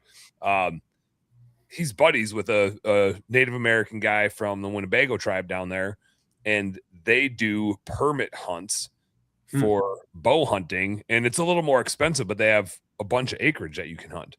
And so we're like, man, like if nobody's going down there, like that first, it's competitive to get into the rut and get down there like the first week of November. But it sounds like it's not very competitive to get one of those permits for the first week of September when it's 90 degrees out. Yeah. So that would be sweet to get. Like, we want to go to Nebraska. Last year we went to Kentucky, but that's like a 14-hour drive. Nebraska's there was like a 4-hour drive. Yeah. We're like, this would be a different, just go see some new stuff and try some new things and support the reservation there. And we're like, this is sweet opportunity. And yeah, it costs a little bit more, but better than like striking out somewhere to it's like private land, but not private, but private land that probably hunts like public land because it's such a big tract. Yeah. I was going to say, there's a lot of people that have an in there, I guess, or can go hunt it. I mean, like tribe members, obviously, but then like if you're a white person, like you got to get through the permit system. Yeah. But they just didn't, like, they weren't organized with it. They didn't have, the website was like 2 years behind. Yeah. We called and they're like, watch our Facebook page. There was nothing on the Facebook page. Yeah. And so eventually we were like, I mean, September 1st is the start of it. We're like, we can't plan a week-long trip without some certainty of what the hell's going on. Yeah. That was like when we pivoted. We're like bummed, but we can't, we got families, we got expectations, and it's only 4 hours away if we drive down there and they're like, sorry dudes, you don't have a permit. We're like, no, we're driving down to try to get one because you didn't put it on Facebook and you didn't answer any of your questions, right? It wouldn't be the end of the world to be like, guess we're driving back, but it'd feel like you like wasted precious time that you could have been running your business. Like pretty much all of us that are going are business owners, and so it's like, I don't want to waste a day. I got too much shit to do. I mean, I'll waste a lot of days, but I want it to be my choice. On my choice, exactly. Yeah. Not because I'm waiting on someone else. I want somebody else to choose for me to waste my day. I want to do my wasted day. Yeah, exactly. Yeah. So when do you kind of figure that out then, if it's going to work? We already said we're just going to go. We're doing bears. We're baiting bears. We invested in all that. We still have. That's where the baits are. Is in North Dakota? Okay, I didn't realize that. The baits are here. The baits are here. Yeah, the baits are in Minnesota. So we just basically said we're pivoting. We're going bear hunting. We're going to do a little staycation. So that's why we're like, we can still be here and work. Yeah, for like the morning, because we're not going to bear hunt in the morning. Bear hunt the afternoons. Yeah. So we'll have fun. Have fun. I think you'll have fun either way. Yeah. What are you guys up to this fall? What business wise and family wise? What do you got going on? Doing the huge. I think I saw you're speaking at the huge, right? Yeah, doing the huge next week. We're we're a sponsor there. We're doing the lanyard sponsor this year, so we'll have our little logo on that, and then we have a booth, and I'm excited because we have, I think 4 of us will be there, so it's going to be fun, and the kids are coming because it's in Orlando now, so we're just going to drive up. And so we got a cabana. I'm not going to be there. I could be doing cartwheels with Kate. I know, cartwheels with Kate. I know. I remember that in Atlanta. Yeah, it's good. It's good memories right there. Yeah, she still remembers that. She's like, "Is Dan going to be there?" Like, I don't know. I'm going to go sit on his lap and color some shit. Yeah, yeah, exactly. Yeah. So, but yeah, they'll be fun. We have a cabana at the pool for them, and people that we're inviting and stuff, so they'll be able to spend some time there. And yeah, it should be fun. I'm looking forward to it. It's gonna be hot. Obviously, it's hot down here this time of year, but yeah, doing that. And then I'm trying to think. Just we're back into sports now. We just got done with our 6-week road trip around the Midwest and went to some baseball games, and saw a bunch of family. And now we did a 10-day stay in Gatlinburg and Sevierville for a Babe Ruth tournament for Dusty. So sweet. That was a cool, it was teams from all over the country. So that was a fun experience. And I think that was in Tennessee, right? Yeah. Yep. My nephew was there. Really?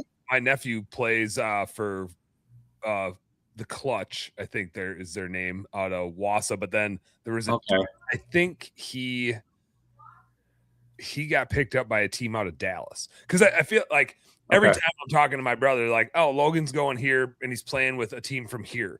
So he gets like poached all the time when teams don't have all the dudes they need. And I get it, right? Like, kids can't always make all the tournaments. He was in Minneapolis for a tournament. Then he was at the Tennessee tournament. Then he was in New York, Cooperstown or something like that. Yeah, like Cooperstown. And my brother's a freaking like cancer doctor. So I'm like, I know you can afford these trips, but like, you don't take time to go hunting and fishing. Like, how are you like getting him to all these trips? One of them, he just flew with the coach. Like Logan, my nephew, just like went with the coach, because my brother's like, I can't be gone from work. Like, people be dying if I'm gone from work. I gotta like be in the hospittal. How old is he? What age group is he in? 12. 12. Okay. 12. Yeah. There was like 2 or 3 teams from Milwaukee, and there was probably 4 or 5 teams from Minnesota. So yeah, it was cool. It was interesting. But yeah, there are some kids like that. It sounds like he's on a team that has like affiliate with a national organization, and then they keep stats for everybody, and then you can get invited to play for the different teams because they know they can tell who's good, and they can invite people. And that's the whole. I don't know if it's like the coaches buddies with other coaches. Could be. Last Christmas he was down in Orlando playing on a tournament, and I forget what pro ball player like is the coach of the team, and then their kid plays on the team, and so. But it was like the pro ball player who coaches that team saw my nephew playing at a tournament. Yeah, it was like, hey, you want to come down and play Christmas? Yeah. And my brother was like, I don't really want to fly down to Florida for Christmas, but you just had this dude, I forget the guy's name, but like whoever he was like, now you kind of feel obligated to go, because like you get tapped like that, you feel like you probably ought to go. That's a big door opening, probably. Yeah, for sure. It's cool, but it's consuming. It's like it is. And especially in Florida, they play year round. I mean, he gets maybe a month off during the summer, but when we played the Minnesota teams, you could tell we had so many more reps, because I remember that I played in Wisconsin, and you start playing in April, it's still cold outside. We played in the gym, and you just don't play.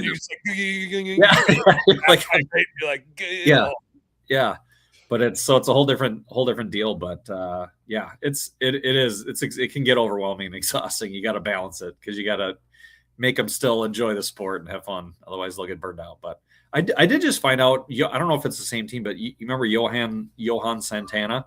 Oh yeah. The pitcher for the Twins. And I think he played for the Mets. But anyways, he's the coach here at Canterbury. It's like 20 minutes from us. It's a private school. Yeah. I haven't gone and like watched them play. I heard they're really good.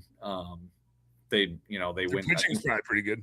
They win state. Yeah, I'm sure they're pitching it. They better be good. Yeah, but it's crazy to see. Yeah, major leaguers kind of you're like, you're watching. Our kids are. Dusty's like, who's that? Like, okay, am I that old? Yeah, you don't even know who these people are anymore. But to that, like, I don't like I listen to sports radio shows and they'll start naming people that played in like the 70s and 80s, and I'm like, oh yeah. Like, are you talking Robin Yount or Paul Molitor? Like, yeah. That's as far back as I go. Yeah. Yep. Exactly. Yeah. Mike Matheny, he was at the tournament, the Babe Ruth tournament. Yeah, he was like a Cardinals player and a manager for a long time. But yeah, it's funny. They'll even talk, I don't know, TV will be talking about Albert Pujols or people like that, and who's that? I've never heard of him. Joe Mauer, like, yeah, it's just funny. But yep. Old fast. It's probably good. He's worried about what's in front of him, not what other people are doing. Yep. I'm sure. Yeah, it was the exact same for me. So yep, exactly. Yeah. I am getting the fall gets me into fantasy football mode. Yeah. I got to start. So I'm keeping track of the pack. I'm like in tune with what's going on with the pack. Yeah. And it's like when you and I get off here, I can't grab another beer because this is my last one. I'm gonna have to have one of those bullshits. But I'm like, I always wind down at night with like some mixed nuts and watching some like Packer content or some hunting content. Like, it's the fall, baby. Yeah. Like the vibes. We got the vibes coming. Yeah. I might need to watch some bear hunting content. I don't know if there's somebody must make bear hunting content. Yeah. Yeah. Here's the type of syrup I put on top of my bait. I don't know what exactly. Yeah, you're like taking notes. I don't work this hard during the day. Yeah. Taking really good notes. Yeah. Yeah. How do you think the Packers are going to be this year? I'm because we're Packer fans too, but I'm just I don't know what to expect. I think their defense is going to be improved strictly from coaching. Like, not that Hafley was bad, but I think their new D coordinator is just going to like force a lot more turnovers. I think our O-line is going to be the question, and our running game is going to suck. Yeah, but they're still going to run the ball because it's the Packers, and we're going to run the ball. Yeah, but I think our wideouts and like especially Tucker Kraft, I think between Golden, Christian Watson, Jane Reed, and Tucker Kraft, I think they're going to light it up because they're going to get consistent looks. Yeah. The last few years, we had 6 guys that were like always in rotation. We didn't have a go-to dude.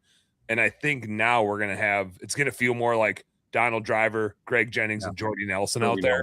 Yeah. And I forget who we had at tight end, but it's going to feel like we've got like, Jermichael Finley.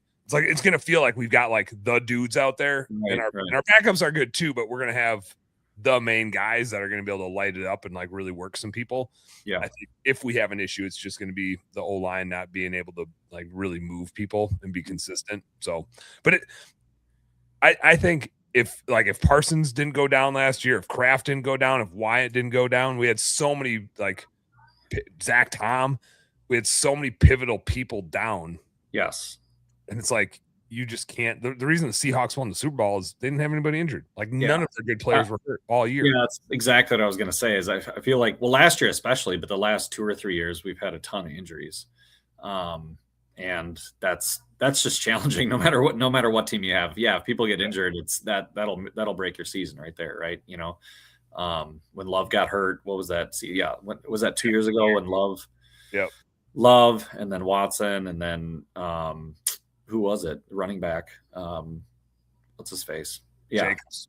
Was it Jacobs that got hurt? Yeah. I think it was the 3 of them within like a 2 or 3 week time span. It was like, well, slide. Well, and then Micah Parsons. And then the guy like Micah Parsons goes down last year, and it's like, okay, well, that's everything changed. All that money down the drain. Yeah.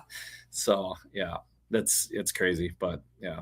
That'll be fun. It'll be fun. If they stay mostly healthy, I think we win the division pretty easily. I think we have the best roster and pretty damn good coaching. I think Jordan Love is the best QB in the division. I'm biased, but I think he can throw it as well as Goff. He's more consistent than whoever the fuck the Bears dude is, and the Vikings. I think it's Kyler Murray, but and he's not bad, but I think Love is statistically shown like he's the best quarterback if he can stay healthy. Yeah. Well, it's just a matter of like we just got to execute and stay healthy. Yeah. Which both of those things are hard to do because it's the NFL and everybody's good. Yeah. So, but true. I'm excited for it. I feel like there's it wouldn't surprise me if they win the Super Bowl. Like, I think they're talented enough to play at that level. It wouldn't surprise me if they finished below 500. Yeah. Like, I feel like there were years when Rodgers was the QB when we were like really in his prime and everybody around him was in their prime. Where it's like, there's no way we're not going to win 12 games. Yeah. Like, we're just so dialed. And even when we were behind in a game, it was like, it's fine. It's fine. We're probably going to win. Yeah. Like, we do this all the time. Yeah. And we just would. And you just like had that arrogance about it. Yes. And there were times like that with Favre too. Like when it was just like especially the couple of years post Super Bowl when they were still elite. They weren't winning the Super Bowl, but they were like elite and pushing. Yeah. It's just like, we're the best. Yep. Until somebody beats us. Yeah. I don't feel like we're at that level yet. Like I still am every game. I'm like, ooh, like, are we there? Can we dominate? Can we just like at will go down and score? Yeah. I don't think we're quite there yet, but if I feel like this is the year where we find that. Like, I think we could hit that type of confidence level. Yeah. Yeah. It's hard shoes to fill. Cause I was just remembering I think it was in the same season when Rodgers had those 2 Hail Marys. It was like one to Richard Rodgers. I got that framed down in the basement. I got that signed and framed in the basement. Do you really? Yeah. And then it was, I don't even know. It was the same season, I think, against the Cardinals. It wasn't too much later. In the playoffs. And they did it again. And then I think he did it a third time, either the next year or I don't know. But same with Favre. He could, he's wild. He was a gunslinger, but he'd pull out the most crazy plays at the end of the game. Yeah, you knew like 3 out of 4 of those who were going to win. One of them you throw a pick and you'd lose. Well, it's still fun. He's the guy. Yeah, he'll either strike out or hit a home run. That's far for you. But yeah, he's not Tom Brady where it's like single. The pump fake, throw it 70 yards downfield and see what happens. Yeah. He's like, I don't care. We'll make something happen. Yeah, always did. Yeah, that's awesome. It'll be fun. Yeah, I'm excited. Do you get into the fantasy football stuff? I haven't really historically. I tried it a couple years and then I was not disciplined enough to set my lineup sometime and I got really frustrated. And I also found that it's cool because it does make you watch it and care about other stuff, but it was almost like I was stressing out over multiple teams. You get distracted by shit that's wildly out of your control. Yeah, and I'm like, usually I don't care if the Jaguars ever win, but now I'm like, and so you all of a sudden you feel like you care about 16 different teams, and so it was, that's a me problem though. I need to figure out, like, it's just fantasy, right? But Dusty's been wanting to do it, and so I think we'll do it just because he wants to get it, because he'll nerd out on that and like follow it all. Yeah. I never had the time to. You just have him GM your team. You just have him GM the team. I'll pay the dues. You GM the team. Exactly. Make sure we have a lineup set every week. Your number one responsibility is make sure we have a lineup set. I'm good with that. Yeah, because there was always people that would outstudy me and outwork me, and I was like, I don't have a shot winning this, but I'll do it for fun, and I'll do it I'll do it for him. That'll be fun. Yeah. What I have found is there's really the only skill is the obvious stuff, which is having a full lineup set every week. Yeah. And watching the waiver wire and being like, I joke last year. I have 3 leagues. I took second in one of them and first in the other 2. Really? I'm not doing research. I intentionally make sure I don't draft Packer players. Like, not that I won't, but I'm gonna pick them if they fall when I think it's a really good value pick. But I intentionally like hedge my bet, because I'm gonna be happy with the Packers if they win either way. Yeah. So I don't need their players on my fantasy team. I'll draft players that I'm otherwise going to root against. I'll draft Vikings players, so that way if the Vikes beat the Packers, I'm like, well, at least friggin' Justin Jefferson had a good game. Got the fantasy points. And so I'll like kind of play it that way. But I think I only win because I'm in leagues with exterior cleaning dudes. They're all busy in the fall. Yeah. Like I'm sitting in a tree stand, like, well, what am I going to do now? Waiting for these here to show up. I guess like maybe I'll check the waiver wire. Maybe I'll you got to keep see if I can throw a trade in here. Yep. But it's just like who pays the most attention to it usually wins it, because you got to, when somebody gets injured, if you're the second person to know, you're the first person too late to pick up their backup. Yep. Yep, 100%. Yep, I agree. And that's I wasn't good at that, but yeah, it is a big part of it. Is just staying current on it. And doing You those can just have Claude just I know notify I you. should. Shouldn't I? Yeah, just like, hey, can you Set just my lineup. monitor this for me and just do it all, and then That would, I'm sure you can. That would actually be really interesting. Like, I want you to draft it. I want you to like work waiver wire this way, and like notify me when you've made a trade or picked up, drop somebody. Yes, and then I won't know how it was done. I'll somehow win, but everybody else will be using AI too. So yeah, we did do a March Madness bracket the last few years with some family friends, and one of them did use, I think they used ChatGPT to pick it, and they ended up winning. But we're like, nah, it's an asterisk. It was like their 7-year-old daughter, and they're like, oh, she didn't do it. We're just gonna put this in there, and we're like, that doesn't really count. Come on, let's be. Brent said I asked AI about March. Yeah, I know. Yeah, she does. That's all right. Whatever. But how'd you do, Bryn? How'd you do? I don't know what she did.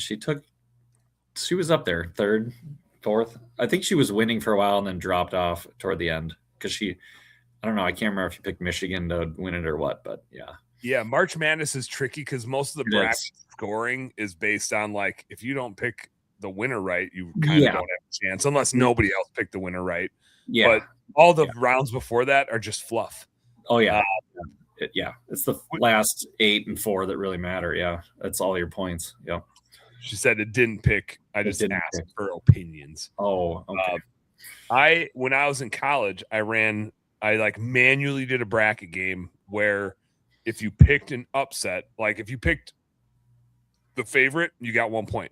If you picked an upset, you got the spread of the points. Oh, interesting. And then it multiplied if you had an upset later on in the tournament. Okay. And so like you might pick a 11 over a 5 in round 1 and get 6 points for it. Or you can pick the 5 and get 1 point for it.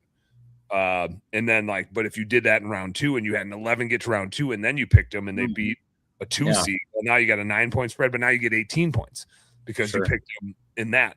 That was more fun because like now you can't just pick the favorite, right? You're encouraging people to take risks and take some real bets. Yeah. And so it's less about picking the winner. It's more about every game that you pick. Like, did you pick that upset correctly? Right. And so I thought that was a ton of fun. Yes. But I don't see any. Well, now with Claude, you could probably just have it build your own, like instead of using CBS Sports or ESPN or whatever bracket game you do. Maybe that's what I'll get distracted with this spring. Figure out how to do that. Yeah. It can't be that. It can't be that hard. Probably not. I think just having people log in and the access thing is probably the hardest part. But yeah, I'm sure I could figure that out. Yeah, I haven't gotten into software development yet, but yeah. Once I open up that training software I started building 6 months ago, I'll let you know how you get the access. So exactly. If you had a training thing, you'd need everybody with their own logins and portals and whatever. So yeah, it'd be a good thing to learn. But yeah, it is fun. March Madness is fun just because it's there's going to be upsets, but you never know who it's going to be, and not even the high. Even the experts that are study it all year, they don't even win their bracket, so they get a ton of stuff wrong.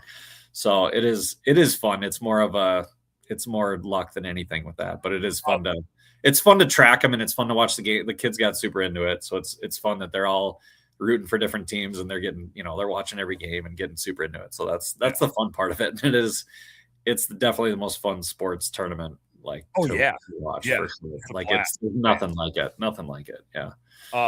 I did find one. I'm not trying to brag here, but I did one bracket where I think I got 15 out of 16 of the first round right, and then even the next round, I was like really good. Oh my gosh. It was or not 15 out of 16, like 31 out of 32. Wow. But it was the women's bracket, and I just chose the top seed in each game, and there's not many upsets in the women's bracket. So I just chose the top seed, and I was like, damn, I'm good. I got women's college ball. Yeah. I got it down. Their seeds are super accurate, apparently. But later on, there ended up being some upsets. It totally but I was like nationally, I was like ranked. Like on CBS, they show you I was like in the top 10 for a minute. I was just like, I'm a women's college basketball connoisseur. I got this shit on lockdown. I picked 0 upsets. They're like, we need to interview this guy. Like, what's your strategy? The funny thing is, I was tied for first with a bunch of other people that did the same thing. All the same. Yeah, exactly. Yeah. So that's fun. The top seed. Yeah. That's awesome. That's the bet to make. Yeah, exactly. Yeah, that's funny. Cool. Well, what the hell did we miss, Justin? We covered a lot of ground. We got business stuff out of the way. We talked hunting. We talked brackets. What ground is left? Gosh, I don't know. What's Bryn up to these days?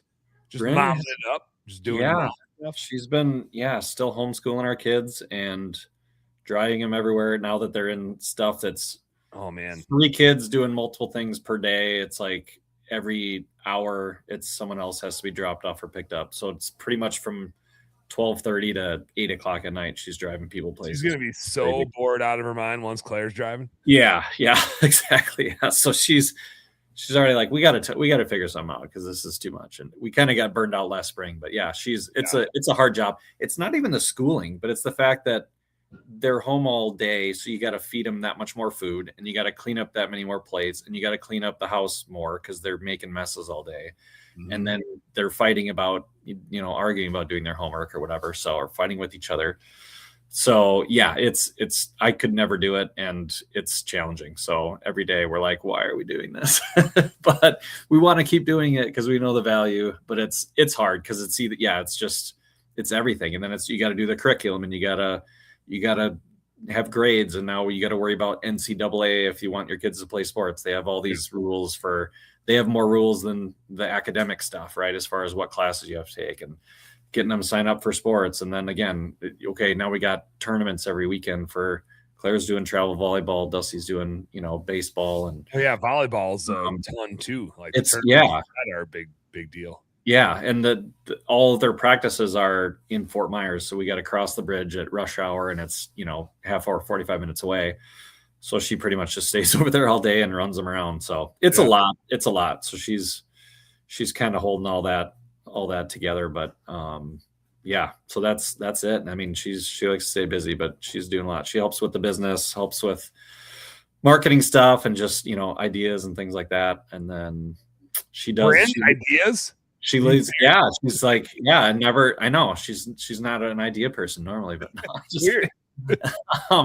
But yeah, and then she's the principal at a homeschool group one day a week, and then last week she just went to Orlando to help spin up like 3 new homeschool branches for this place. So she did that. What's a homeschool branch? I thought the point of homeschool was that it didn't have a branch. I know.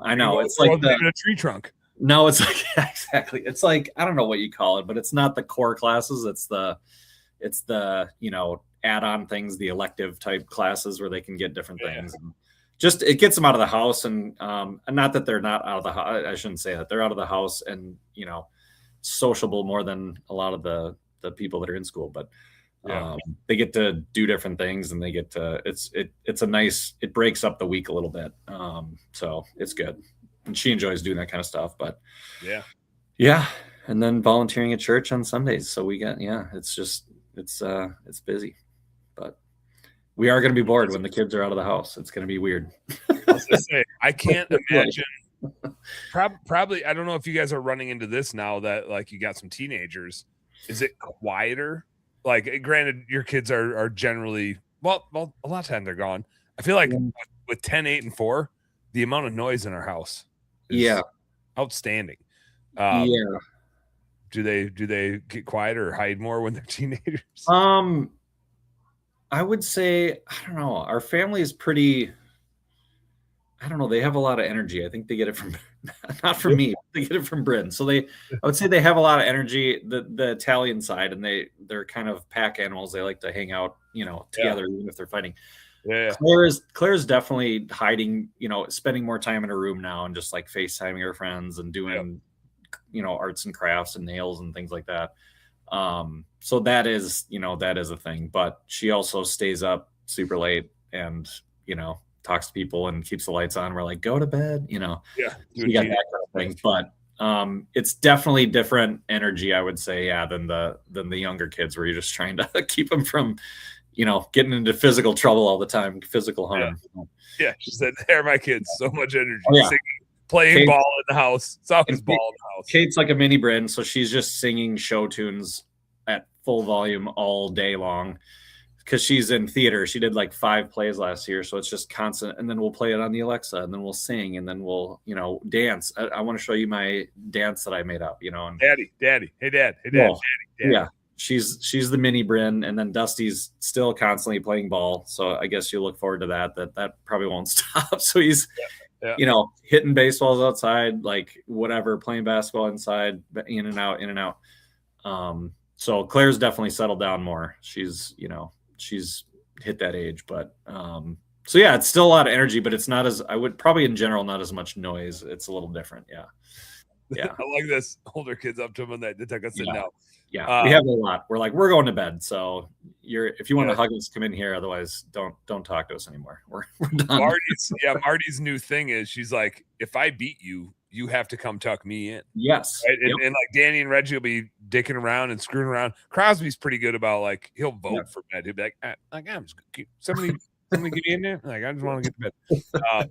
But Danny and Reggie will like push it and push it and push it. Yeah. And Marty's like, you guys, you want me to come tuck you in? You want me to rub your back? You want me to blah, blah, blah. But if I beat you into bed, then you have to come tuck me in and rub my back. And she'll like do it. She'll always cave because they'll complain loud enough and whine enough times that she'll end up getting up. But she threatens them with the I like it. Yeah, that's Bryn's used that too, where it's like, you're on my time now, so you got to make a choice. Yep. So that's good. Yeah. But no, I don't know. You guys got any trips coming up or anything in the fall? Anything besides bear hunting? I got I'm doing more like conventions this fall than I usually do. Like summer and fall, I've tried to not do nearly as much because I know I'm going to be gone hunting a lot, and just for family's sake, I'm like trying not to go to too many things. I did a landscape lighting conference in July, just to support a franchise that we have a bunch of clients with. Yeah. And then Ryan Lee has a landscape lighting event out in Utah, and I coach for him. So I feel terrible. I've never been to it. Yeah. He always wants me to come. And I'm just like, dude, I need to come and like support you. But also I'm going to Canada this week. And then I was going to be in Nebraska next week, deer hunting. And then I'm traveling another week if I go to his thing. Yeah. But, so I was telling Marty, and maybe I was like telling her I'm not going as a means to see if she would give me permission. And she was like, oh, just go, man. Like you and like, you got to go support Ryan's thing. Yeah. Yeah. I'm like, all right. Well, and then like direct flights to Salt Lake are fucking $800 or something crazy. Oh, geez. It's impossible to fly there. I'd be walking if I didn't. Like I felt like I was already committed. Yeah. But so I've got that one coming up. While I'm there, Skip is going to an event on our behalf that like normally I would go to, but it's the same week.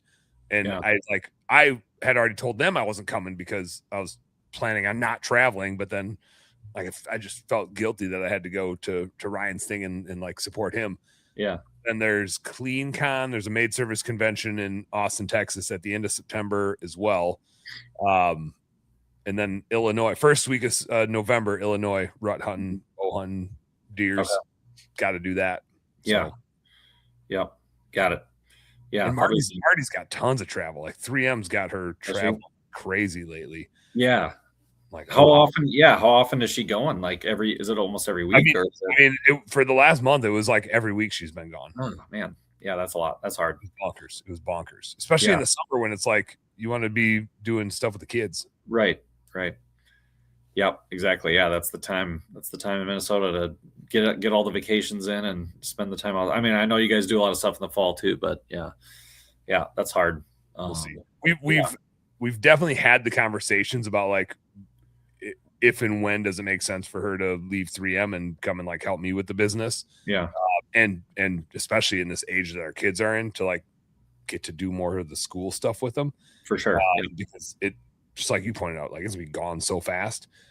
But she's also massively our breadwinner, and so it's also like, like part of my intent of scaling the business as fast as I am is like I would love to grow it to the point that we can replace all of the money she makes.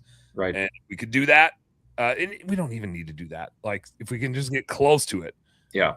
We're fine. We're financially frugal people. Like we can live within our means. But it is hard once you're like used to that money coming into the bank account and doing stuff with it and whatever. Sure. Yep. It's hard to like regress a little bit. So that is the conversation that's happened. Yeah. But it's also, it feels risky, right? Yeah. It feels risky to like give that up. Although it's risky being in the corporate world nowadays. Like you could get riffed tomorrow. Yep. Because a consultant came in and said this job doesn't exist anymore because AI can do it. Yep. So it's but she has a like a stock option that vests in February. So we don't have to decide until then. Yeah, I was gonna say, we'll stay as long as we're here till then. That's good. That carrot's over there. We'll wait for that carrot. That looks like a delicious carrot. So yeah, we're not gonna let that one rot. Yeah. No. Don't pick it too early. Yeah, that's good. No, that'll be fun. Yeah, it's a tough balance for sure. I get that. There's no perfect path, but yeah, you got to do what you got to do and ride it out as long as you can, and as long as it makes sense. But yeah, that's hard. The travel probably gets. Does she enjoy the travel? Like besides being away from the family, does she mind the traveling, or does that kind of get tiring for her too? I don't think she loves it. The last couple trips she had a lot of fun on, and like she's mostly doing like sales training things, and salespeople are usually like fun to be out hanging out with, right, in the corporate world. Yeah. But and she likes to remind me of this, which is like when I'm traveling, like it's usually a hunting or fishing trip, but even if it's a work trip, I'm just going and drinking beer with my friends. Yes. Right? She's like, don't act like, oh, I gotta go to this convention and I've gotta go. There's no difference. It's like you have 2 coolers of beer at your booth and you're just standing there all day drinking beer and bullshitting with your friends. Yeah. And I'm like, hey, don't hate on it. Like, yes, you're not wrong, but this is how I've grown my business, and you can't be mad at me for doing it the way I'm doing it. Yeah. She does like to remind me that I can't like complain that I'm traveling again to a work event. Yeah. Yeah, exactly. Yeah, that's for sure. Hey, that's the way it should be though, right? It's gotta work should be it should be fun. Build the business you want. That's like there's so many small business owners that don't like their business and don't like their role in it. It's like, I mean, I get it. I've been in that position. I especially when we were like growing maid service businesses, I just had my head down and I was working harder, and then picked my head up and I was like, this sucks. What am I doing here? Yeah.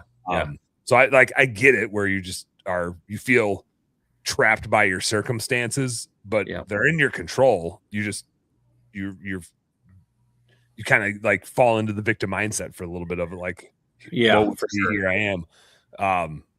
But I'm trying to like, especially in this business, like really in my goofy sort of damn plot away, like make it as much my own as I can. So that there's never, and same with this podcast, right? Like having a podcast, this is my 4th episode this week because we're traveling so much. So I like did one Monday, I did one last night, I did one earlier today, and doing this, and was like, I got to get like somebody on tonight because I'm going to be on the road. And so it feels like a bit of an obligation, but I'm like, well, it's never going to feel like an obligation if I'm sitting here drinking a beer, talking to Justin Boyd. Right. I'm always going to look forward to that. So like, as long as we build it in a way that we're going to love it, like you can, there's going to be times where you feel like you're spent a little bit and that you're working too hard or grinding too much or whatever the case is. But if you build it the way you like it, you can make it not feel like you're working. You can make it just feel like you're out having fun all the time. For sure. Yeah. And I don't know if that's it is an interesting phenomenon and I don't know if it's a carryover from the corporate world or if it's just a human thing, but there are times, to your point, where you almost feel like if it's not painful, then maybe I'm not working hard enough, or maybe totally. or I can't, feel guilty. You had that a lot of the corporate world. And I think, at least what I saw, it was in front of the boss to be like, oh yeah, I was up till 3 a.m. and I didn't get, what is sleep? I don't sleep anymore. I just work all the time. And you're like, okay, and they want these, badges of honor and to get the, the attention that way instead of just doing good work. It's like, I'm working so hard. And so I have felt that way in the business sometimes where, well, like maybe I'm not doing enough if it doesn't seem difficult. So maybe I'll wear more hats. I didn't pull an all-nighter, so I must not be creating enough. Yeah, I must not be doing enough. And so I have fallen into that trap. And then pretty soon you are doing things that you don't enjoy. You're not necessarily good at, but it gives you enough pain to make you feel human and make you feel like I must, like, if I'm building a business, I must have to feel pain at some point. It can't just be all fun all the time. Otherwise I'm probably not doing it right, or I'm not working hard enough. So I totally agree. That's a thing where it's, again, you have to be like, is this a truth or a lie? Is the business successful even though I'm having fun and designing my role? That's part of the benefit of being a business owner. But because you have to deal with enough risk and challenges as it is. Do you really want to give yourself more pain than you really need to in order to validate the fact that you can brag to everybody that you work so hard, right? So it's an interesting balance for sure. We always need to fight the story that we're telling ourselves. Yeah. Yep. Because we just like paint this picture.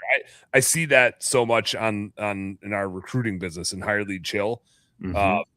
Like some clients can just recruit the best people. And I'd say that's one thing, like, thank God I am a part of that business, because it's helped me hire so many people and like get the right people at Best Damn Bookkeeping, like to like go fast. Like we can't, I mean, we'll get the wrong people every once in a while, but it's nice when like that part of your business works, because our businesses are so like, we use the technology, but that account manager is like the face of the business to that client. Like, it's so important that we get the right person. But God, we see so many people in that recruiting business who just can't recruit their way out of a paper bag. They can't find the right people. They blame everybody for everything. It's like total victim mindset, nobody wants to work anymore. You can't find good help. These kids these days. And it's like, no, man, the good ones just don't want to work for you because listen to you. Yeah. Would you want to come work for you? Like, it's not them, man. It's you. Go look in the mirror. Nobody's going to want to work for you. Your job sucks. Your leadership sucks. Your attitude sucks. Nobody wants to work for you. Like, you're the thing that sucks. Like, I told Sean, I was like, Sean, I think when new people sign up, you just send them a mirror. Like, hey, here's the number one. Like, we've got the solution to all of your recruiting problems. Look at this. Check this thing out. We found these things. It shows you everything you need to know about your recruiting problems. Yep. 100%. Yep. Exactly. And that's the ticket too. I mean, that's really the secret, is if you enjoy what you're doing and you do have fun, you're going to be better at it. And you're also going to attract better workers, better clients. You know what I mean? It just, so it's not like I have to put myself down in order to build everything else up. It's like, no, your energy and your enthusiasm and your passion is going to increase your skills. It's going to open those doors. And so it's a win-win. You don't have to suffer to make other things good. You know what I mean?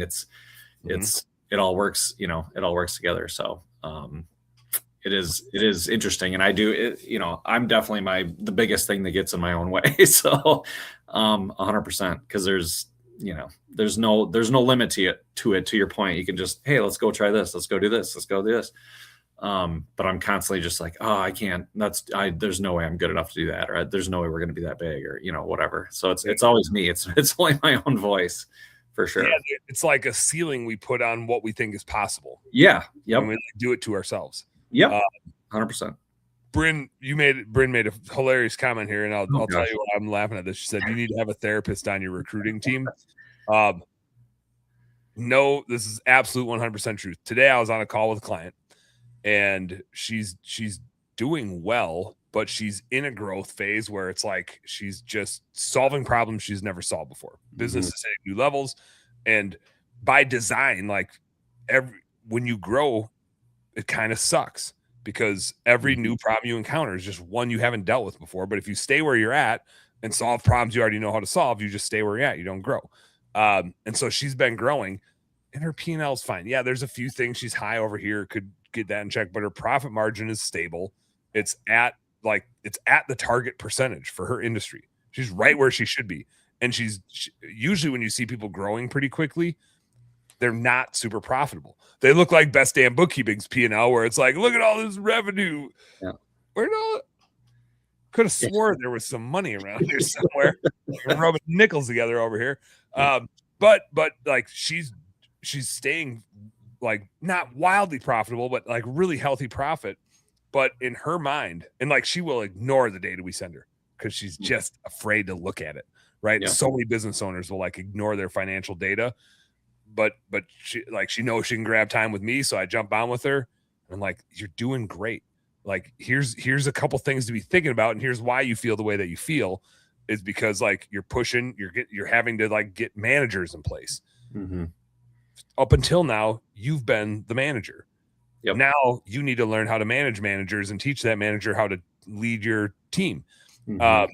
And you're probably going to put the wrong person in that manager role a good 3 times before you find the right person. And even then, you're probably still going to screw it up. Yeah. And they're going to suck. And so you're going to be stressed about training them. That doesn't mean you're doing a bad job. Like, you just haven't had this problem before.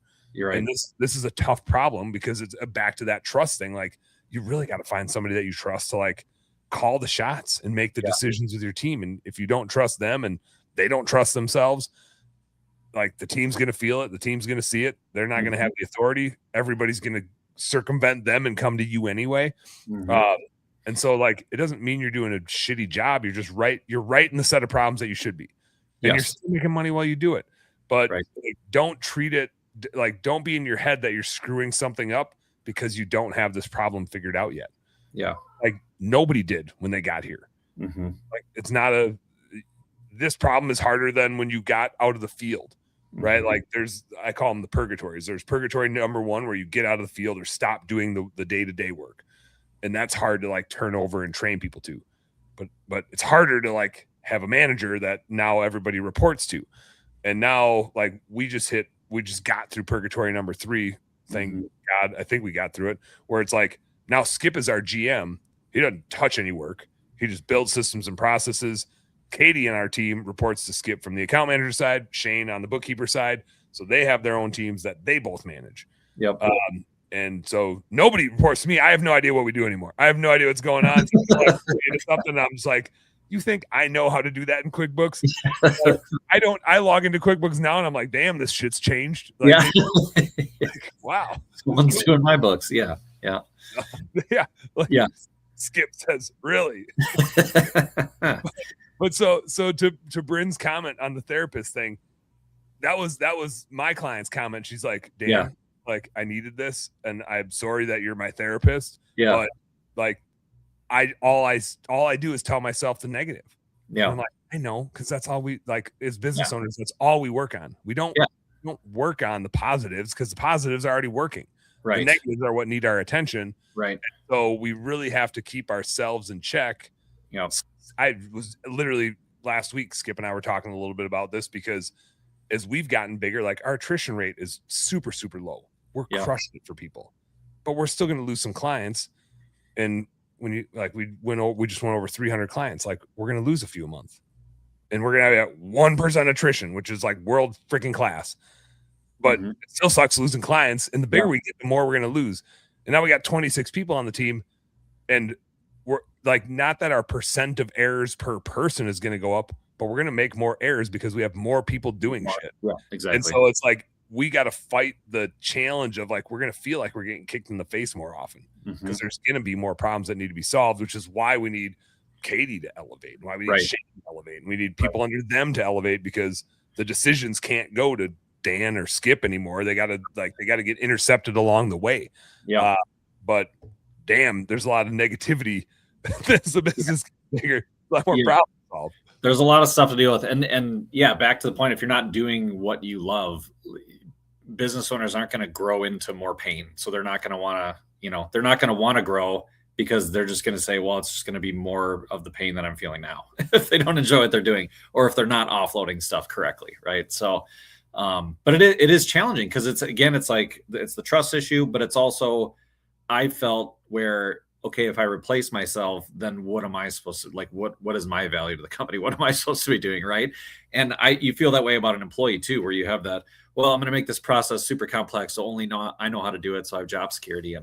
And I always tell our employees, like, I want you to work yourself out of a job. That's what I was taught at IBM. Work yourself. If you work yourself out of a job, you will always have a job, because they want people like you to constantly innovate and save money and, push the boundaries, right? If you're just saying, nope, this is my job and I'm going to keep it this way, you're going to go obsolete real quick. So I always tell people, like, if you work yourself out of a job, I will find more things for you to do, because clearly you're valuable at the company, and I will not want to let you go. But Like our old employee who we did let go, I'm not going to tell you what I'm doing, and I'm not going to tell you what I'm spending all my time on, and I'm not going to tell you why I'm inefficient, and I'm not going to try, but you need me here to do all this stuff. And it's like, no, you don't really. Yeah.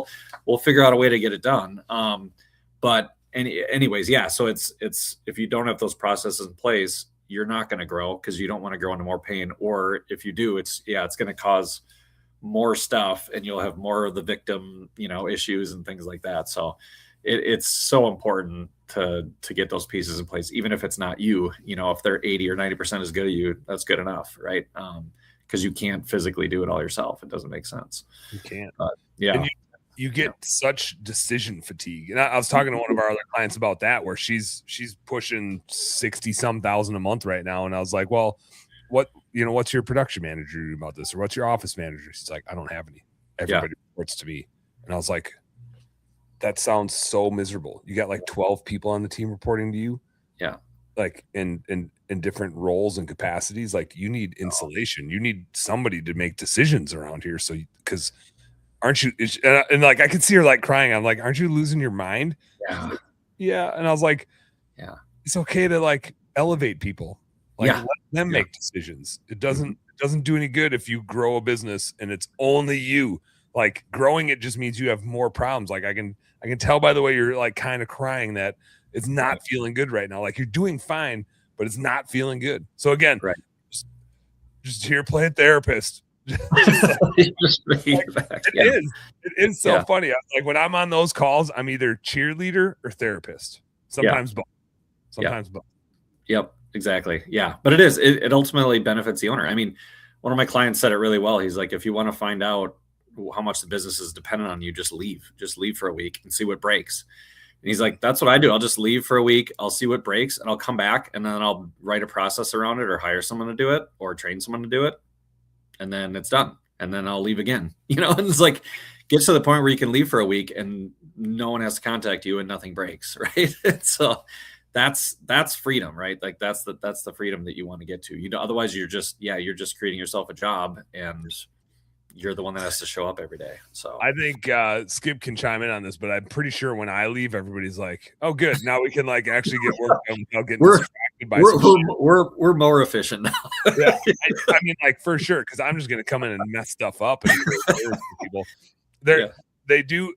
They're dependent on me to like sign new clients up, so they still need me to bring them new work. Yeah. But if I'd start jumping into people's work, there's a really good chance I'm like, I jumped in to try to work on this, but I think I screwed up the chart of accounts.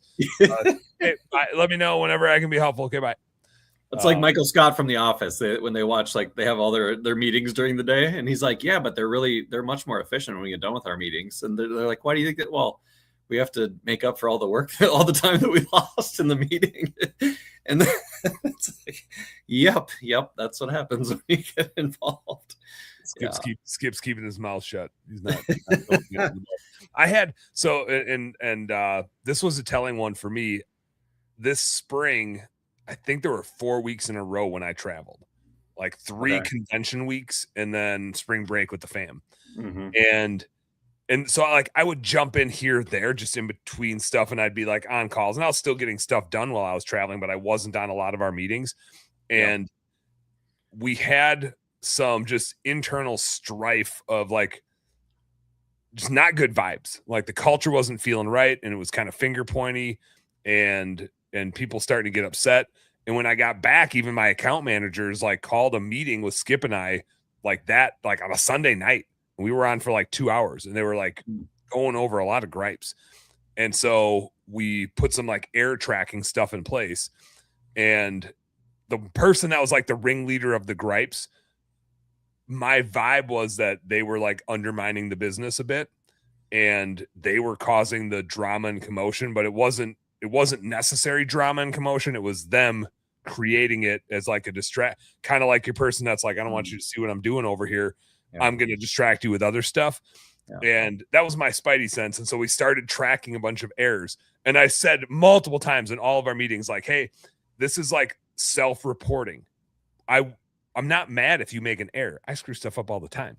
But what I don't want to see is somebody calling out everybody else's errors and then not calling their own. Like, call your own errors. Like, I assume you want to get better. and we're trying to get data on where we have opportunities to build systems and processes to help us alleviate our errors. Right. It's fine to make mistakes. It's not fine to like neglect them. And after like a month or two of this, the one gal I'm talking about had like 30 some errors she reported against other people, the most, not one against herself. And then I got like so I'm like, she's the problem. I can like culturally, I know she's the problem. Sure. And then I was on a meeting with a client out in California, and we're like looking at his stuff. And I'm like, well, let's pull up your dashboard. I'm like, where's the dashboard hasn't been updated since the fall. And I mean, this is like in the springtime. The dashboard hadn't been updated since like September of 2025. And he's like, yeah, aren't I supposed to be getting like a monthly report or something? And it's like, yeah. Look, Amy must need something, right? Like there must be something she needs from you. And like, let me connect the dots here. Yeah. And so I like immediately message her. I'm like, hey, I'm on a meeting with Nick, and like, we haven't sent him a dashboard since fall. And our process is, if we need something, we still send a dashboard in our monthly report and just put incomplete on it. Sure. After the 15th of the month. It's like a way to say, hey, I don't have everything I need from you. So I'm like, is there a reason why you haven't been following that process? And she's like, oh, there's one payroll thing I needed to figure out and blah, blah, blah. And I keep kicking it down the road. I'm just like, okay. Kicked it pretty fucking far down the road here, lady. Like, what are we talking about? And then I got in there. I was like, you've just been fucking this up. Yeah. Like you're this far behind. You reported 40 errors against other people, yet you didn't report that you're 8 months behind on a client's fucking reporting. Yeah. And like you never told Skip or I that you didn't have this payroll thing figured out. It wasn't a big deal at all. She was just ignoring it. But again, calling everybody else, blaming everybody else. Yeah. And so Skip was already at the point where he's like, we got to put her on a PIP. And I was like, like we're going to sleep on it, and we're probably going to fire her tomorrow. Like you don't PIP a culture issue. No, that's like gross negligence if you're not doing your job for 6 months. Like that's not even a hey, we just got to guide you in the right direction. That's like you're just blatantly ignoring your job. It was also a catch for like our auditing process, because we have two auditors. We have a communication auditor and a work process auditor, and it's like, how do we miss that one? Where's our auditing process missing that? Like we're not checking to see that the report went out on time. Well, how did she know that other people were making errors? Like she was studying their books more than her own, or how does that work? So like she was calling out her bookkeepers that work on her accounts. All of our accounts are shared between an account manager and a bookkeeper. And so she was really pushing hard for us to like disband the bookkeeping team and get rid of them. And I'm like, I don't want you spending all your time categorizing and reconciling. Yeah. And she was pushing for that. And we were short bookkeepers for a little bit. So we had some account managers jump in, and I was like, you'll get their portion of the pay. Well, their portion of the pay is like a third. Right. Yeah. And so then we got to paycheck time. And this was actually when I was like, we got to get rid of this lady. We get to paycheck time. And so I ran the calculations and gave the account managers that extra 10%. And she's like, that's bullshit. You said we would get double. And I'm like, no, you get their portion of it. Like your portion is 30%. Their portion is 10%. That's what the bookkeeping pays. And she's like, and I was like, we can't pay you 60% of revenue to do the bookkeeping. Like we'll be out of business so fast. She's like, 1 month we're gonna, and she like mocked me on a team call. And I was like, what the fuck is wrong with you, lady? What's happening? Like I just shut it down. I was like, we will do that this month. And then we're like, in the future, now you know what I meant. Like, use your fucking brain, lady. Yeah. If you don't understand how business models work, I show our P&L to all of our team. They see our entire P&L. If you don't understand how our business works and how we need to make money, and you're trying to make it so the business doesn't make money, like you understand you're going to be out of a job if we don't have a business, right?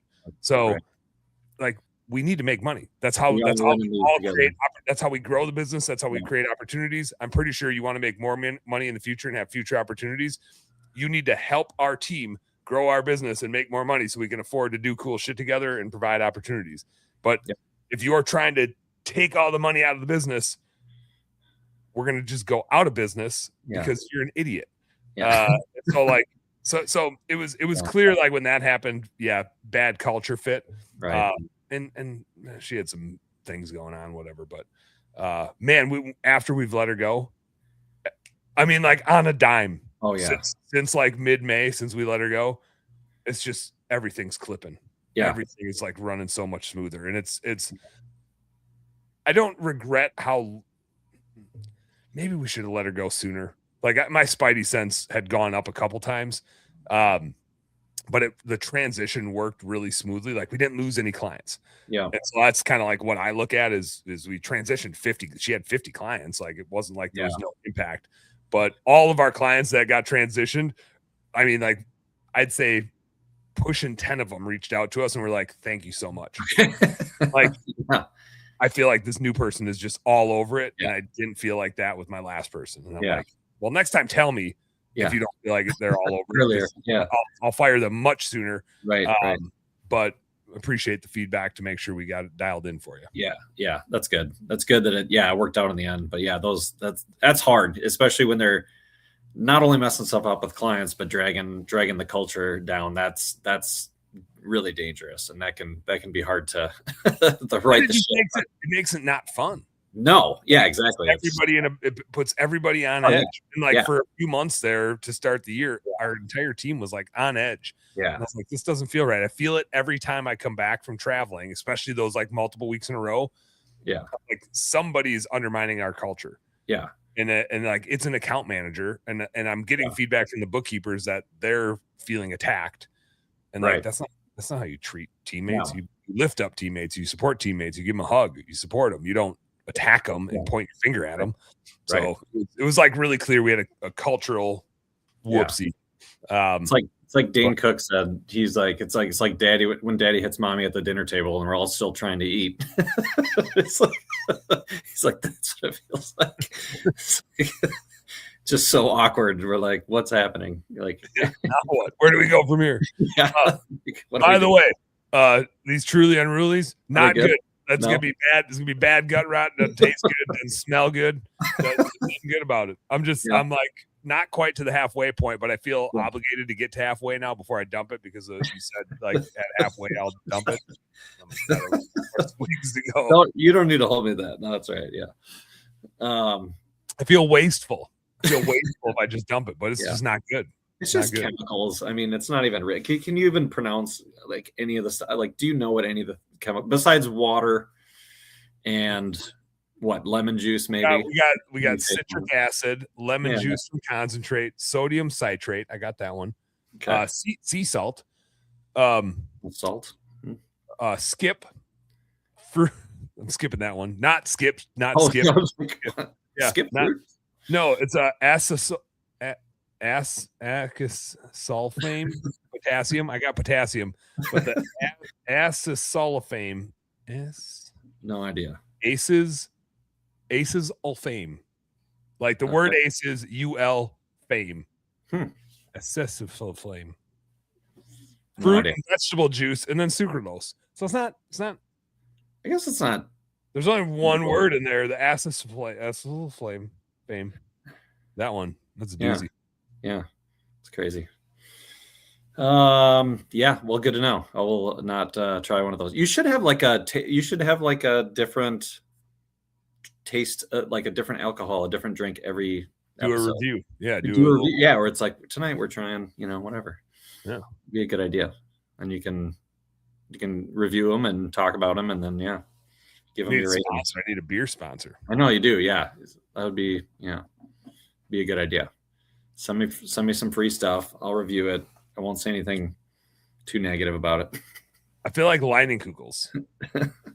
Yeah. Harley says vodka. Need some vodka on the show. I was gonna say Liney's, I would feel like, well, now that they're owned by Miller, right? I don't know how friendly they are to people anymore. They moved out of Chippewa Falls and sold out to Milwaukee. Yeah. I know I have like 2 inroads with like the Liney's dudes. We used to, when I was in high school and college, we built displays for them. Yeah. And so I worked for my uncle, and like him and Jake were pretty tight. Yeah. And then what's the guy's name?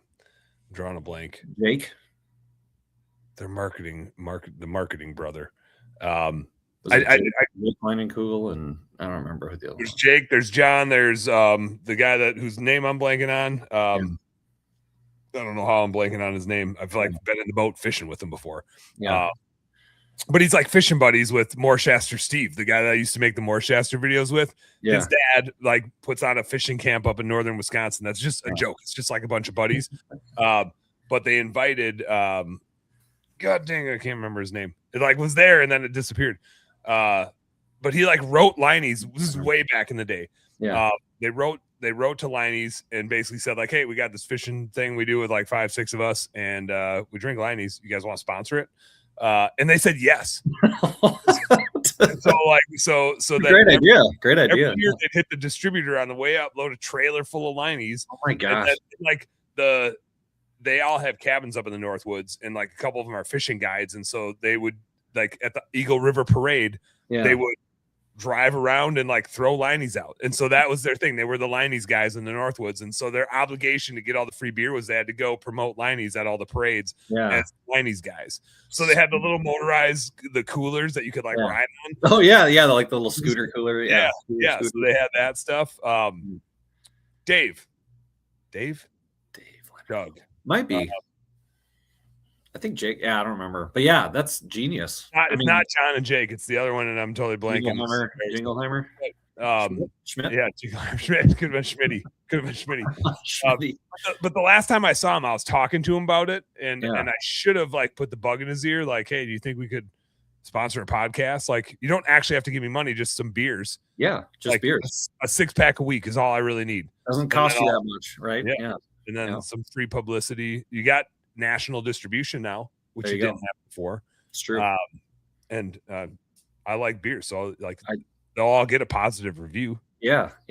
I do like their beer. I always like their stuff. It's good. Summer Shandy, I think, is my favorite summer beer. It's a good one. The Sunset. I don't know if they make the Sunset, the orange one anymore. The wheat one. The Sunset wheat that tastes like fruity pebbles a little bit. Yeah, it's a little fruity, but kind of like Blue Moon, but. And then, do you remember when you could go there to the actual brew house or whatever? It was the little, and you could get two free 8-ounce beers every day. Yeah. Well, we went up there and we did the tour a couple times and got it, but there would be people, you don't even have to do the tour to get them. So there would be people that go there every day after work and just have 2 free beers and go home. And perfect. Yeah, just crazy. I was I can't even believe they did that, but it was really, it was a cool atmosphere. Hometown brewery, Yeah, it was very cool. Yeah, cool atmosphere. Brent says in college we had Miller Lite shirts for homecoming. Now you're just like the Miller girls. Oh gosh, yeah, we had Miller girls going around. And we got free beers from the Miller reps at the bars downtown. It was fantastic. Small scale. The shirt said, "The more beer I drink, the better you look." In the back said, "I prefer Miller Lite." Yeah, good play. Her guy friends used to have Beerios the morning of homecoming, which sounds awful. I've never done it. I do a lot of stuff with beer. No. Never had Beerios. No, I don't think you could pay me enough. Yeah, I'd be like $5. I'd do it. I was exaggerating, Dan. Come on. I'd do it. Don't take me literally. Yeah, I would do it. Like $5. $5. Just buy me the Cheerios and the Miller Lite. Yeah. Well, I'm definitely not paying for the supplies. I'll pay for the Miller Lite because I'd have that anyway. But I'm not paying for the Cheerios. Cereal's getting expensive. Isn't that like $5-6 a box now? When I grew up, it's like $2. Come on. Yeah, it's ridiculous. It's not keeping it's like inflation. Whenever they produce the inflation numbers, I'm like, bullshit. They don't live in the real world. Yeah. Like all the inflation numbers they post are like, oh, it's like 3 to 5%. I'm like, no, it's not. That's not how. That's not what's 15% compounded every year. Yeah, it's not. I don't know what they're grabbing, but it ain't the shit I'm buying. Yeah, you buy a 2x4, it's like $50 now. What is happening? I had, even in Michigan, like her uncle was rebuilding part of his deck. He bought some like 2x8s or 2x10s, and it was like 50. It might have even been close to $80 a board for 12 board. Like bonkers. I had to replace a couple fence sections, and I was like, I need to be a millionaire to replace this fence. It's ridiculous. They used to be, 10, 15 years ago, and you can do the math. You could get a 2x4 for $8 or $10. You could get a 10-footer, and So I feel like it's whatever that is, 500% in 10 years. It's back down a little bit now, and I have found out that it also goes along with home building. Yes, because that is a huge demand on lumber, and so they'll have like excess, and so that'll boost up supply. That brings the prices down. But if homes aren't getting built, then like there isn't excess supply around. Yeah, it's like it was opposite of what I would have thought.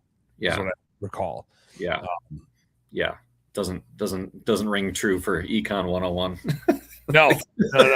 I'll have to message Jamelski and see what he has to say about it. What do you have to explain yourself? What's going on here? Yeah. It's a weird market.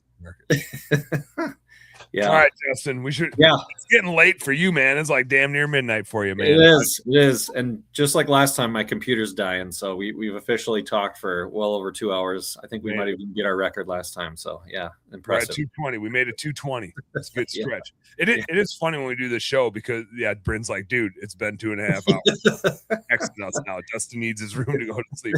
Bryn, chill out. We're working on it. We're winding it down. Yeah. Work related. Yeah, we are working over here. Can't you see that we're busy? Yep, that's right. Yeah, see, you just gotta have a podcast you like to do. That's all. Yeah, that's all. Well, good catching up with you, Justin. Yeah, I appreciate you having me on. Yeah. I appreciate you saving the day. Otherwise, it would have been 3 months before we got to catch up because I freaking got booked out so far. But instead, we just got to slide right in. Bonus. I know. Otherwise I'd have been like, Dan who? It's November. Who's Dan? Oh yeah. It's been too long. Why is there camo paint on your face, Dan? Where have you been? Why you look like you came out of a mud pit? I did. Yeah. I did take a call last year. I was cleaning deer and I had like orange nitrile gloves on and I'm cleaning deer, but one of our clients who's also like a coach and an affiliate and sends us a bunch of people, we're working on her stuff. And so it's like, she's on the call with her GM, skips on and is like, hey, I'm trying to explain this thing. Like, can you please jump on? And I'm like, yep. So I'm just like, hey, what's up, guys? Kind of covered in deer, but I'm good. What's up? You still went on video. That's impressive. Yeah, that's good. I was like, you guys know me. There's no secret here about you already know I'm on vacation on a hunting trip. Right. Yeah. They're in Texas. What do you expect? Oh yeah. They're familiar. They're familiar. Yeah. Just being Dan. Yep. That's right. All right, man. Well, give Dusty his room back. Tell your family to say hi. Bryn, hi. I know Bryn's watching and giving us a hard time, but that's right. Tell Kate next time I see her. Yep. Cartwheels. Let me so cartwheeled up. She's not gonna be ready for it. I know. It's gonna be crazy. It's gonna be epic. She's probably gonna do back handsprings 10 in a row, and I'm like, oh, okay. Yeah. I'll do some somersaults. Look out. Good. I'm good. Yeah. All right, man. We'll take it easy. I appreciate it. That was fun. And we'll have to do it again sometime. Hell yeah. All right. See you, buddy. Have a good night. Take it easy. You too. Home service homies. We got to close this thing out. As always, work smarter and harder. Go earn some pride. We'll catch you next week.